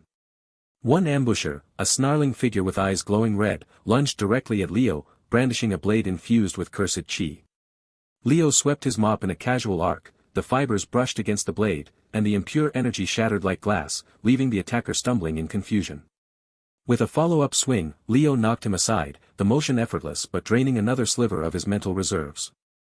Around him, the battle raged, but within the purification zone, the orthodox forces held their ground, their movements precise and untainted. As the last ambusher fell, a tense silence settled over the ridge. Leo retrieved his bucket, feeling the fatigue deepen, but his foundational chi responded with a subtle pulse of clarity, helping him manage the strain slightly better than before. Sister May approached, her expression grim. That was too easy. A diversion. Before she could elaborate, a distant roar echoed from the west, followed by the sickly green glow of chi plague engines lighting up the night sky. A scout rushed in, breathless. Viper Fong leads a force toward the Heartspring ley line. The main assault is there, they're bypassing Crimson Valley to corrupt the source. The revelation hung in the air, cold and urgent. Leo's tools felt heavier in his hands, the weight of the impending conflict pressing down. He glanced toward the west, where the glow intensified, painting the horizon with a malevolent light. The alliance had been played, and now the true target lay exposed, its corruption threatening to unravel everything they had built. The Heartspring ley line did not so much as whisper its corruption, it screamed. Leo felt it first as a shudder through the ground, a vibration that traveled up through the soles of his worn boots and settled like cold iron in his gut. Beside him, Elder Lin's weathered face paled. Sister May, usually composed, gripped the hilt of her sword so tightly her knuckles turned bone white. The land is bleeding, Elder Lin said, his voice thin. Can you feel it? The chi, it's turning septic. They stood on a rocky outcrop overlooking Crimson Valley's eastern basin. Below, what should have been a vibrant convergence of natural energy, a place where clear streams met and the air hummed with vitality, was darkening. The water of the Heartspring, usually crystalline, now swirled with oily blacks and sickly greens. The vegetation along its banks, lush moments before, was wilting visibly, leaves curling inward as if recoiling from a poison only they could taste. The very light seemed to dim, shadows lengthening unnaturally fast. Leo's tools, the mop slung over his shoulder, the bucket at his hip, the broom tied to his pack, remained inert, but he could sense their latent readiness. They didn't hum or glow, they simply existed, solid and unyielding against the creeping wrongness. His own foundational chi, refined through days of relentless purification, stirred in response. It wasn't power in the martial sense, no blazing aura or crushing pressure, but a cold, clear clarity. He could see the corruption not as a vague miasma, but as a pattern, tendrils of malicious energy drilling into the ley line's flow, twisting its natural course, forcing it to spew poison instead of vitality. They're not just attacking the spring, Leo said, his tone flat. They're grafting something onto it. Turning the source itself into a fountain of plague. Sister May's eyes narrowed. The Blood Serpent sect's siege engines, they must have deployed them directly into the Heartstone fissures. If the ley line ruptures fully. She didn't finish. She didn't need to. The ground trembled again, and a geyser of corrupted chi erupted from the spring's center, spraying droplets that sizzled where they struck stone. A nearby pine tree, its bark touched by the mist, began to blacken and crack, sap boiling out like pus. We need to move, Elder Lin said, already descending the slope with surprising agility for his age. Every moment we delay, the corruption spreads further. It'll poison the watershed for 100 miles. Leo followed, his mind already working. The scale was immense, not a localized patch of tainted ground or a single poisoned well, but an entire natural chi artery being inverted. His earlier cleansings had been targeted, a field here, a village elder there, even the verdant peak's ancestral grounds, though vast, had been a contained site. This was different. This was the land itself being made sick. They reached the spring's edge. The air here was thick and cloying, carrying a scent like rotting metal and spoiled honey. The water churned, bubbles of dark chi breaking the surface with wet, sucking pops. Along the banks, Blood Serpent sect disciples, perhaps 24, worked with frantic efficiency, driving crystalline spikes into the earth. Each spike pulsed with malevolent light, feeding the corruption. They wore dark robes marked with serpent motifs, their eyes gleaming with fanatical fervor. They hadn't noticed the approach yet, too absorbed in their grim task. Leo, Sister May whispered, drawing her sword. We'll clear a path. You get to the heart. He nodded, hefting his mop. The wooden handle felt familiar, its grain worn smooth by countless hours of use. It wasn't a weapon, not really. But here, in this place, it was the only thing that mattered. Elder Lin and Sister May moved first, their orthodox chi flaring, clean, sharp energies that cut through the murk. They engaged the nearest disciples, blades clashing against corrupted techniques. Leo didn't watch the fight closely, his focus was on the spring. He waded into the water. The moment his boots touched the corrupted flow, a jolt ran up his spine. It wasn't pain, but a profound wrongness, a violation of natural order that grated against his refined foundational chi. His tools remained passive, but he could feel their nature asserting itself. The water around his legs cleared slightly, a small circle of purity holding back the plague. He pushed deeper, toward the central geyser. Each step was an effort. The corrupted chi pressed in, thick as sludge, trying to seep into his pores, to twist his own energy. His tools nullified it on contact, the mop's fibers, the bucket's iron bands, the broom's bristles all repelled the malice, but the sheer volume was exhausting. Mental fatigue, a constant companion since the verdant peak cleansing, sharpened into a headache that pulsed behind his eyes. He wasn't burning chi in the martial sense, he had no techniques to fuel. Instead, it was his will that was being taxed, the act of maintaining clarity against the overwhelming wrongness. He reached the geyser's base. Here, the corruption was concentrated, a whirlpool of black and green energy spiraling up from a crack in the riverbed. The heartstone itself, a pale, luminous rock the size of a cartwheel, was half submerged, its light flickering erratically as dark veins crawled across its surface. Leo planted his feet, gripped his mop with both hands, and swung. The first swipe was methodical, almost mundane. The mop's head passed through the corrupted water, and where it touched, the darkness unraveled. It didn't explode or vanish in a flash of light, it simply ceased.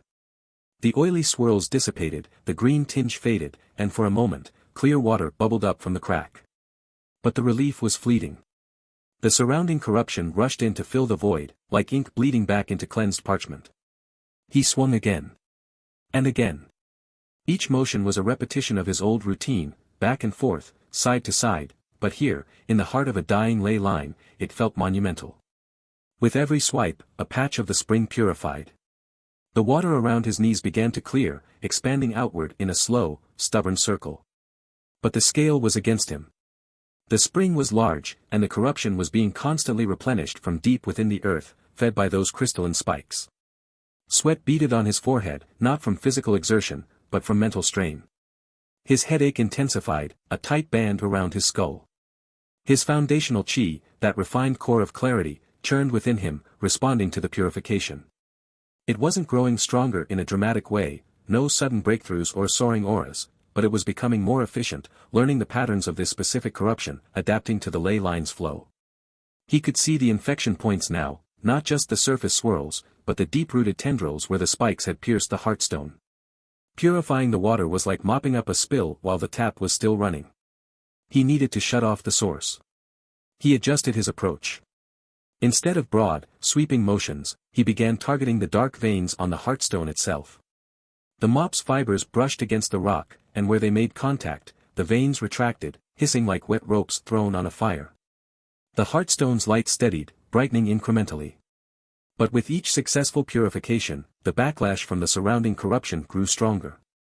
Malicious chi recoiled from his tools, lashing out with increased fury. It couldn't touch him directly, his relics nullified it, but the psychic pressure mounted. His vision blurred at the edges. His breath came in short, sharp gasps. He was burning through his energy reserves, not chi reserves in the martial sense, but the deep-seated stamina that came from his refined foundation. The fatigue was no longer just mental, it was a hollow ache in his bones, a trembling in his hands. He'd purified for days at the verdant peak, but that had been a slow, sustained effort. This was a sprint against a tidal wave. Around him, the sounds of battle continued. Elder Lin and Sister May were holding the line, their orthodox techniques cutting down disciples, but more were arriving from the valley slopes, drawn by the disturbance.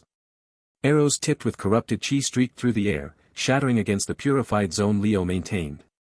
He ignored them, focused entirely on the heartstone. One vein. Then another. The clear circle around him expanded to 12 feet, then 20. The water here ran clean, sparkling in the dim light. But beyond that circle, the plague raged unabated. He was making progress, agonizingly slow, but progress nonetheless. The Heartstone's light grew stronger, pushing back the shadows. The geyser's spray lost its oily sheen, becoming a mist of pure, revitalizing chi. For a moment, Leo allowed himself to think it might be enough, that with time, he could cleanse the entire spring. Then the water before him erupted. Not with corruption, but with a figure rising from the depths. It was Viper Fong, the demonic general from the earlier diversion. He hadn't fled, he'd been waiting here, submerged in the very heart of the plague. Water streamed from his dark armor, which was etched with serpent scales that seemed to drink the light. His face was pale, almost bloodless, with eyes that glowed a venomous yellow. In his hands, he held no weapon, instead, his fingers were splayed, and from them, threads of deep crimson chi extended, not into the air, but down into the Heartstone itself. "The janitor," Viper Fong said, his voice a rasp that carried over the spring's churn. "I wondered when you'd come to clean up this mess." Leo didn't respond. He was assessing the situation with that cold clarity. Viper Fong's chi wasn't just surrounding the Heartstone, it was woven into it. Those crimson threads pulsed in time with the ley line's faltering rhythm. The general had merged his energy with the natural flow, binding himself to the very source he was corrupting. "A clever technique," Viper Fong continued, taking a step forward. The water around him remained corrupted, but it parted for him as if respectful. "The ley line is a living thing, in its way. I've made it an extension of my will. Purify it," he smiled, a thin, cruel twist of his lips. "And you purify me. But sever my connection, and the backlash might rupture the Heartstone entirely. A delicate balance, isn't it?" Leo's grip tightened on his mop. The fatigue in his body screamed for rest. The headache was a drumbeat behind his eyes. But his mind was clear. Viper Fong was right, this wasn't a simple corruption anymore. The demonic general had become a guardian of the core, his existence tied to the ley line's survival. To cleanse the spring fully, Leo would have to confront not just the plague, but the man who had become its heart. And any misstep, any overly aggressive purification, could shatter the Heartstone, causing a catastrophic chi eruption that would poison the valley for generations. Viper Fong raised a hand. The crimson threads glowed brighter, and the spring around him churned with renewed malice. "Let's see how clean you can keep things, janitor. When the floor is also the ceiling, and the walls are on fire." He didn't attack directly. Instead, the corrupted chi in the spring responded to his will, surging toward Leo's purified zone in a concentrated wave. It crashed against the invisible boundary maintained by Leo's tools, sizzling and recoiling, but the pressure was immense. Leo felt his circle shrink by an inch, then two. The clean water at his feet grew murky at the edges. He stood his ground, mop held ready, but for the first time since arriving in this world, a flicker of genuine uncertainty passed through his mind. Not fear, he'd faced worse in the Godslayer's tomb, but calculation. The cost of purification here had just skyrocketed. One wrong move, and he wouldn't just fail, he'd break the very thing he was trying to save. The spring groaned around them, a sound like stone grinding against stone. The Heartstone's light flickered, caught between Leo's cleansing efforts and Viper Fong's corrupting grip. In the distance, the sounds of battle grew more frantic. The sky above Crimson Valley darkened, as if reflecting the poison in the land. Leo met Viper Fong's yellow-eyed gaze. The mop in his hands felt both impossibly heavy and light as a feather. The next swipe would decide everything. The Heartspring ley line trembled as Viper Fong emerged fully from the corrupted waters, his form shimmering with dark energy that pulsed in time with the sickened land. His eyes, now glowing with the same malevolent purple as the corrupted veins on the Heartstone, fixed on Leo with a predator's focus. "Your purification ends here, janitor," he hissed, the words carrying on a wave of corrupted chi that made the air taste of rust and decay. Leo tightened his grip on the mop handle, the worn wood familiar against his palms. The mental fatigue from cleansing the Heartstone still lingered at the edges of his consciousness, a dull ache behind his eyes that reminded him of long shifts back in the Godslayer's tomb. But here, in this Murim world, the stakes were different. The land around them was dying visibly, trees that had stood for centuries now shed bark like dead skin, and the once clear spring water churned with oily darkness. "Your technique is impressive," Leo said, his voice flat. "Merging your chi with a ley line. Most would die trying." Viper Fong's lips twisted into something between a smile and a snarl. "Most are weak. I am the blood serpent sect's chosen vessel." He raised his hands, and the corrupted chi around him coalesced into serpentine forms that coiled through the air. "This land will become our breeding ground." And you will be the first sacrifice to our new order. Without further warning, the attack came. Viper Fong didn't move from the spring, he didn't need to. The ley line itself became his weapon. Dark energy erupted from the water in explosive geysers that arced toward Leo, each burst carrying enough corrupted chi to poison a village. The ground shook with the force of it, and the remaining healthy vegetation within 50 paces withered instantly. Leo stepped forward, mop already in motion. The first geyser met the mop head with a hiss like water on hot iron. Purple-black energy dissipated into harmless mist, purified on contact.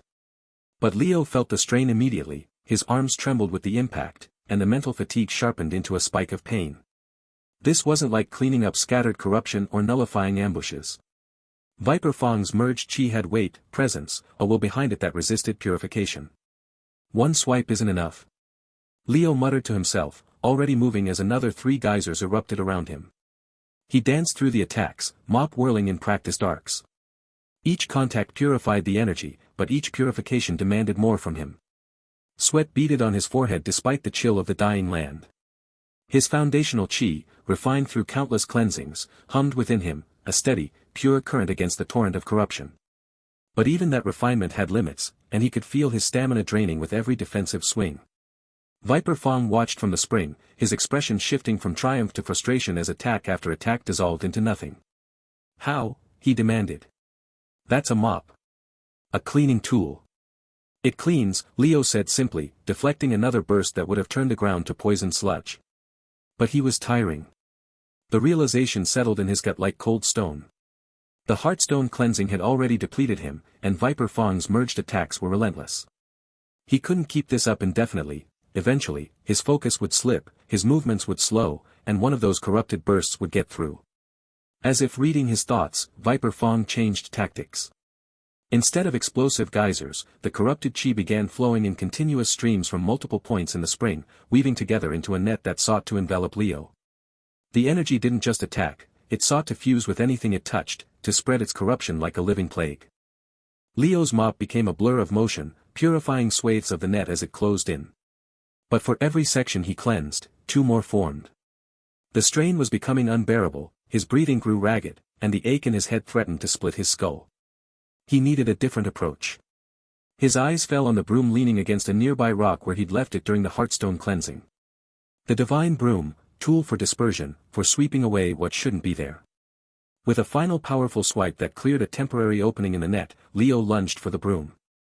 His fingers closed around the handle just as the corrupted net reformed behind him. Viper Fong laughed, a sound like breaking glass. Another cleaning tool. You truly are just a janitor. Leo didn't answer. He planted the broom on the ground and began to sweep in wide, deliberate arcs. Not at the net itself, but at the space between himself and the spring. At the very air that carried Viper Fong's merged chi. The effect was immediate but subtle. Where the broom passed, the corrupted energy didn't just purify, it dispersed, its connections weakening.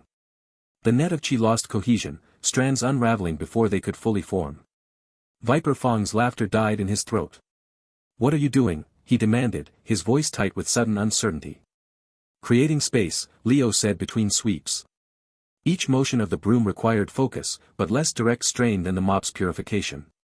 He was creating a dispersion field, not a barrier, but an area where corrupted chi couldn't maintain its structure. The broom didn't nullify the energy entirely, but it weakened the fusion between Viper Fong and the ley line, making the corruption less potent, less connected. Viper Fong felt it too. The constant flow of power from the spring began to stutter. The dark veins on the Heartstone pulsed erratically. No, he screamed, and this time there was real fear in his voice. You can't, this power is mine. I earned it. He poured more of himself into the connection, forcing the corrupted chi to surge with renewed violence. But the broom's dispersion field had done its work, the energy was thinner now, less coordinated. When Leo switched back to the mop, the purification came easier. Each swipe cleared larger sections, and the strain on his body lessened fractionally. Still, the toll was mounting. Leo's vision swam at the edges, and his muscles burned with exhaustion. The mental fatigue had become a constant roar in his ears, drowning out all but the most immediate threats. He was running on the last dregs of his refined foundational chi, on stubbornness honed by centuries of cleaning up after gods. Viper Fong saw his advantage slipping away. The janitor was tired, yes, but still standing. Still purifying. And with the dispersion field weakening the fusion, the demonic martial artist could feel his connection to the ley line becoming tenuous, like a rope fraying strand by strand. Desperation twisted his features into something inhuman. You think you've won? He spat, blood trickling from the corner of his mouth. The strain of maintaining the merged state was taking its own toll. You think your cleaning can save this land? He raised both hands high, and the remaining corrupted chi in the spring surged upward, forming a swirling vortex above him. The heartstone glowed with malevolent light, and the dark veins pulsed like diseased arteries. The land itself seemed to hold its breath, even the withered trees stopped their creaking. There's one technique, Viper Fong said, his voice dropping to a venomous whisper. One final gambit. His eyes met Leo's, and in them was the absolute certainty of a fanatic. My life force is bound to this corruption now. If I fall. He smiled, a terrible, broken thing. If I fall, the corruption goes critical. The entire ley line will rupture. This valley, the villages downstream, everything for miles, it will all be consumed in a cheap leg explosion that will make today's corruption look like a gentle rain. The vortex above him pulsed with ominous energy. So tell me, janitor, Viper Fong taunted, blood now flowing freely from his nose and ears. Do you purify me and doom the region? Or do you let me live and watch as I slowly corrupt this land from the inside out? Leo stood still, mop in one hand, broom in the other. The tools felt heavier than they ever had. Around him, the dispersion field held, but barely. Beyond it, the corrupted chi churned, waiting for its master's final command. The choice hung in the poisoned air, and in Viper Fong's eyes burned the cruel knowledge that sometimes, cleaning up one mess could create an even bigger one. The heartspring ley line pulsed like a diseased heart, its corrupted chi throbbing with increasing violence. Dark veins of energy snaked across the heartstone, glowing with a sickly purple light that cast eerie shadows across the clearing. The air itself felt heavy, thick with the promise of explosion, a pressure building in Leo's chest with each labored breath. Viper Fong stood at the center of it all, his body half-transparent where it merged with the ley line's energy. His face was a mask of triumph and desperation, sweat beading on his forehead as he maintained the connection. Purify me, janitor, he rasped, his voice echoing strangely through the corrupted energy. Cleanse this stain, and watch this entire valley become a graveyard. My life force is the fuse. Your righteousness will be the spark. Leo leaned heavily on his mop, the divine would cool against his palm. His mind felt like frayed cloth, every thought requiring effort. The mental fatigue from hours of continuous purification pressed against his temples, a dull ache that threatened to become blinding. He could feel his foundational chi circulating within him, refined, yes, clearer than ever before, understanding the corruption patterns with an instinctive depth that had grown through this battle. But understanding didn't change the physics of the situation. The corrupted chi swirled around Viper Fong, not just attacking but binding. Leo could see it now with his refined senses, threads of dark energy woven through the demonic general's meridians, then anchored deep into the ley line's heartstone. Purifying Viper Fong directly would mean severing those threads, and the sudden release of energy would indeed trigger the explosion Viper Fong promised. It wasn't a bluff. The ley line's corruption had become too intertwined with the man's life force. But there was another pattern Leo's heightened understanding revealed, the corruption had a core. Not Viper Fong himself, but a nexus point where the dark energy concentrated before spreading through the ley line and into the general. It pulsed beneath the heartstone, a cancerous growth of impure chi that fed the entire system. Leo's eyes moved to his bucket, sitting where he'd left it at the spring's edge. The divine metal gleamed faintly in the corrupted light, untouched by the filth around it. He remembered how it had created mobile purification zones during the Eastern Ridge battle, not just nullifying attacks, but containing and absorbing impure chi within a defined space. Controlled absorption, he thought, the idea forming through the fog of fatigue. Not purification through destruction, but through containment. He took a slow step toward the bucket, his movements heavy. Each footfall sent ripples through the shallow water of the spring, the liquid still tainted but less violently so after his earlier efforts. Viper Fong watched him, confusion flickering across his face. Running, cleaner, the demonic general taunted, but his voice lacked its earlier conviction. The dispersion field from Leo's broom had weakened the fusion between him and the ley line, making maintaining the connection visibly taxing. Leo didn't answer. He reached the bucket, his fingers curling around its handle. The metal felt alive in his grip, humming with a resonance that matched something deep in his own foundational chi. He closed his eyes for a moment, focusing past the exhaustion, reaching for that subtle clarity about corrupted energy that had grown through these conflicts. The corruption patterns unfolded in his mind's eye like a three-dimensional map. He could see the nexus point clearly now, a knot of dark energy about the size of his fist, buried just beneath the heartstone's surface. From it spread tendrils, some connecting to Viper Fong, others radiating through the ley line to poison the land, still others reaching toward the sky where they'd eventually form the plague fountain. He opened his eyes. The core, he said aloud, his voice rough with fatigue. Viper Fong's eyes widened. What? Leo didn't let him finish. He waded back into the spring, bucket in hand, moving not toward Viper Fong but toward the heartstone itself. The water resisted him, thick with residual corruption that tried to cling to his legs. His mop, still in his other hand, passively purified the immediate area with each movement, creating a path of clear water behind him. When he reached the heartstone, he placed the bucket directly over the spot where his senses told him the corruption nexus lay. The divine metal touched the stone with a soft chime that seemed to silence the ley lines throbbing for a heartbeat. Then Leo began to pour his focus into the bucket. It wasn't like using the mop or broom. Those tools worked through contact and motion, purifying or dispersing what they touched. The bucket required something different, a sustained concentration that created a field, a zone of nullification that could absorb rather than just neutralize. And absorption meant taking the corruption into the bucket's divine space, where it would be purified slowly, safely, without explosive release. Leo's mind screamed in protest as he pushed. The mental fatigue intensified from dull ache to sharp pain behind his eyes.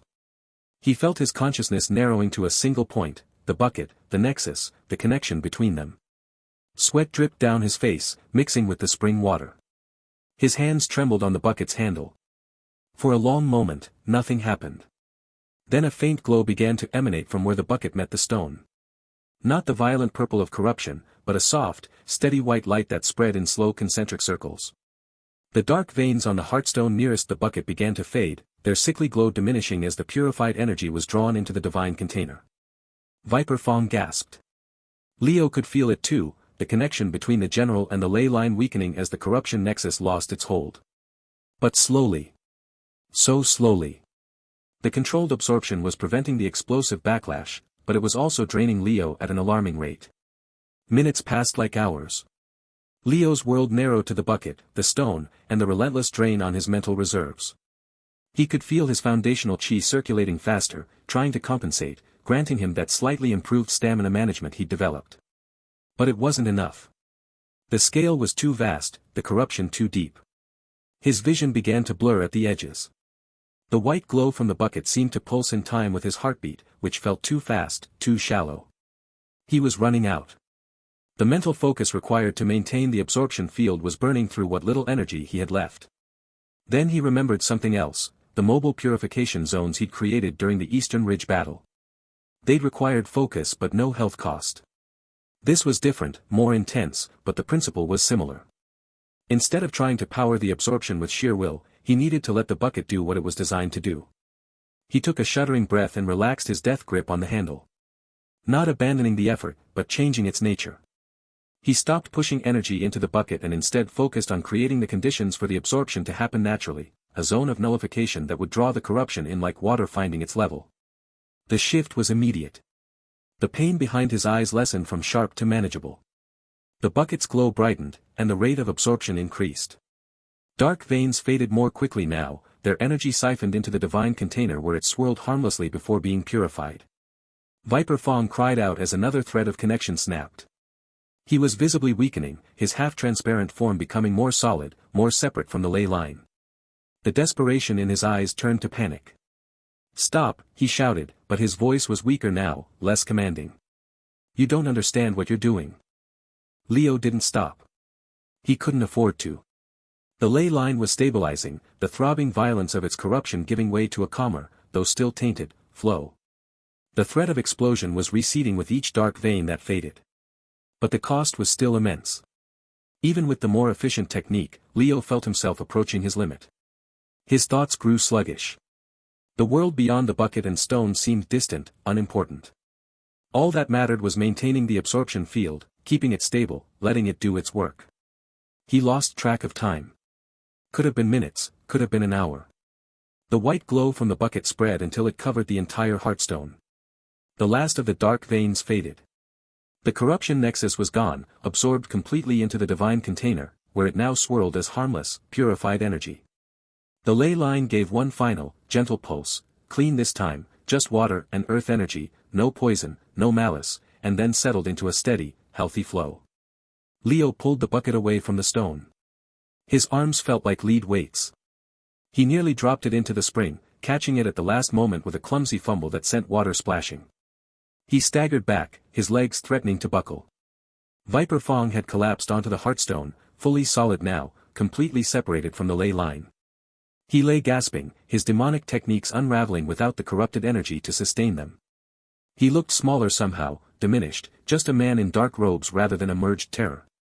From the tree line, figures emerged, Elder Lin, Sister May, and several Verdant Peak sect disciples who had been waiting at a safe distance.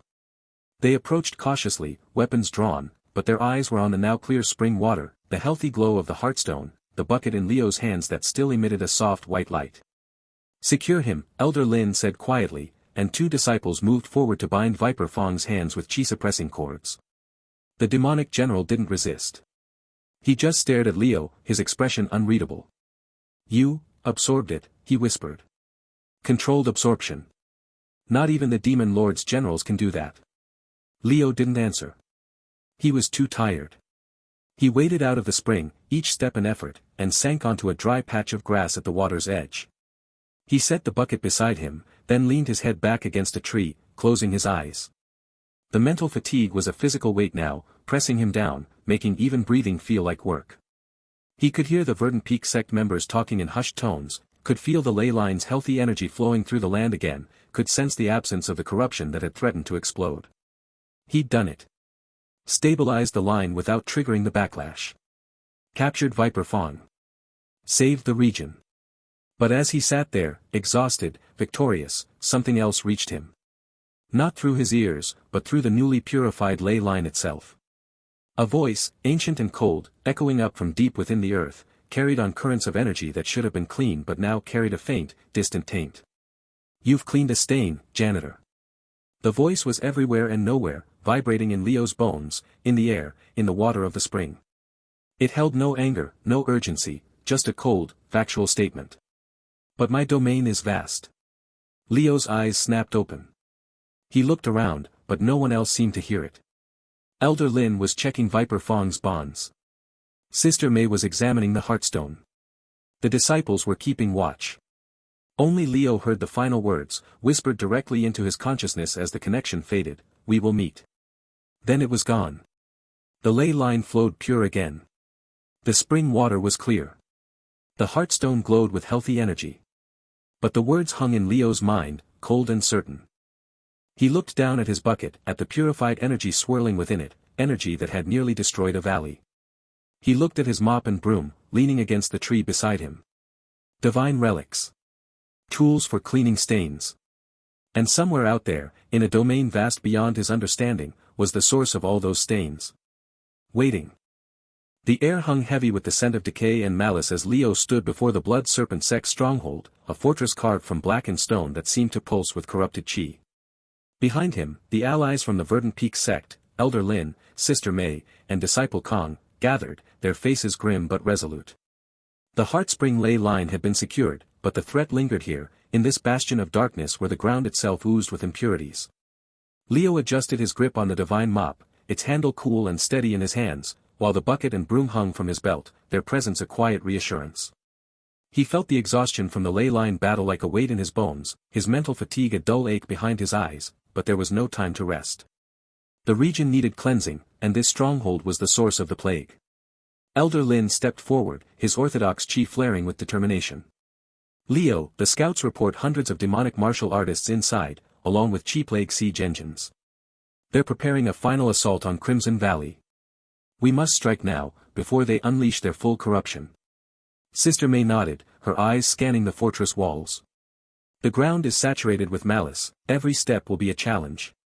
But with your tools, we have a chance."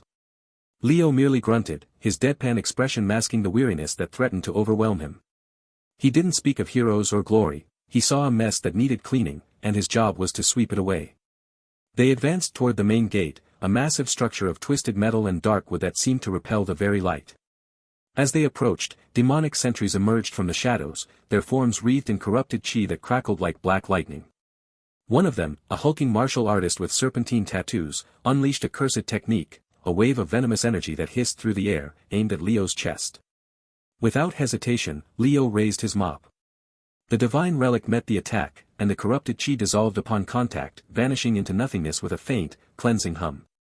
The sentry's eyes widened in shock, but Leo was already moving, his mop sweeping in a wide arc. Each swipe purified the air around them, nullifying the demonic arts with passive ease. The sentries fell back, their techniques useless against the indestructible tool. Inside the fortress, the corruption was palpable. The walls dripped with a viscous, dark substance that reeked of rot, and the ground trembled with the weight of impure chi. Demonic martial artists swarmed from every corridor, their movements erratic and fueled by malice. They attacked with a frenzy, using techniques that twisted space and poisoned the soul. Leo's mop became a blur of motion, shattering barriers of dark energy and purifying each assault on contact. His broom, wielded in his other hand, dispersed formations of killer sound waves and impure chi, creating pockets of clarity in the chaos. The Verdant Peak sect allies fought beside him, their orthodox techniques complementing his purification, but it was Leo who led the charge, his tools leaving trails of clean, pure air in their wake. As they pushed deeper into the stronghold, the environment grew more hostile. Corrupted statues leered from alcoves, their eyes glowing with malevolent energy, and the air thickened with a chi plague that sought to devour life itself. Leo felt his stamina draining with each step, the mental fatigue from the ley line battle intensifying under the constant assault.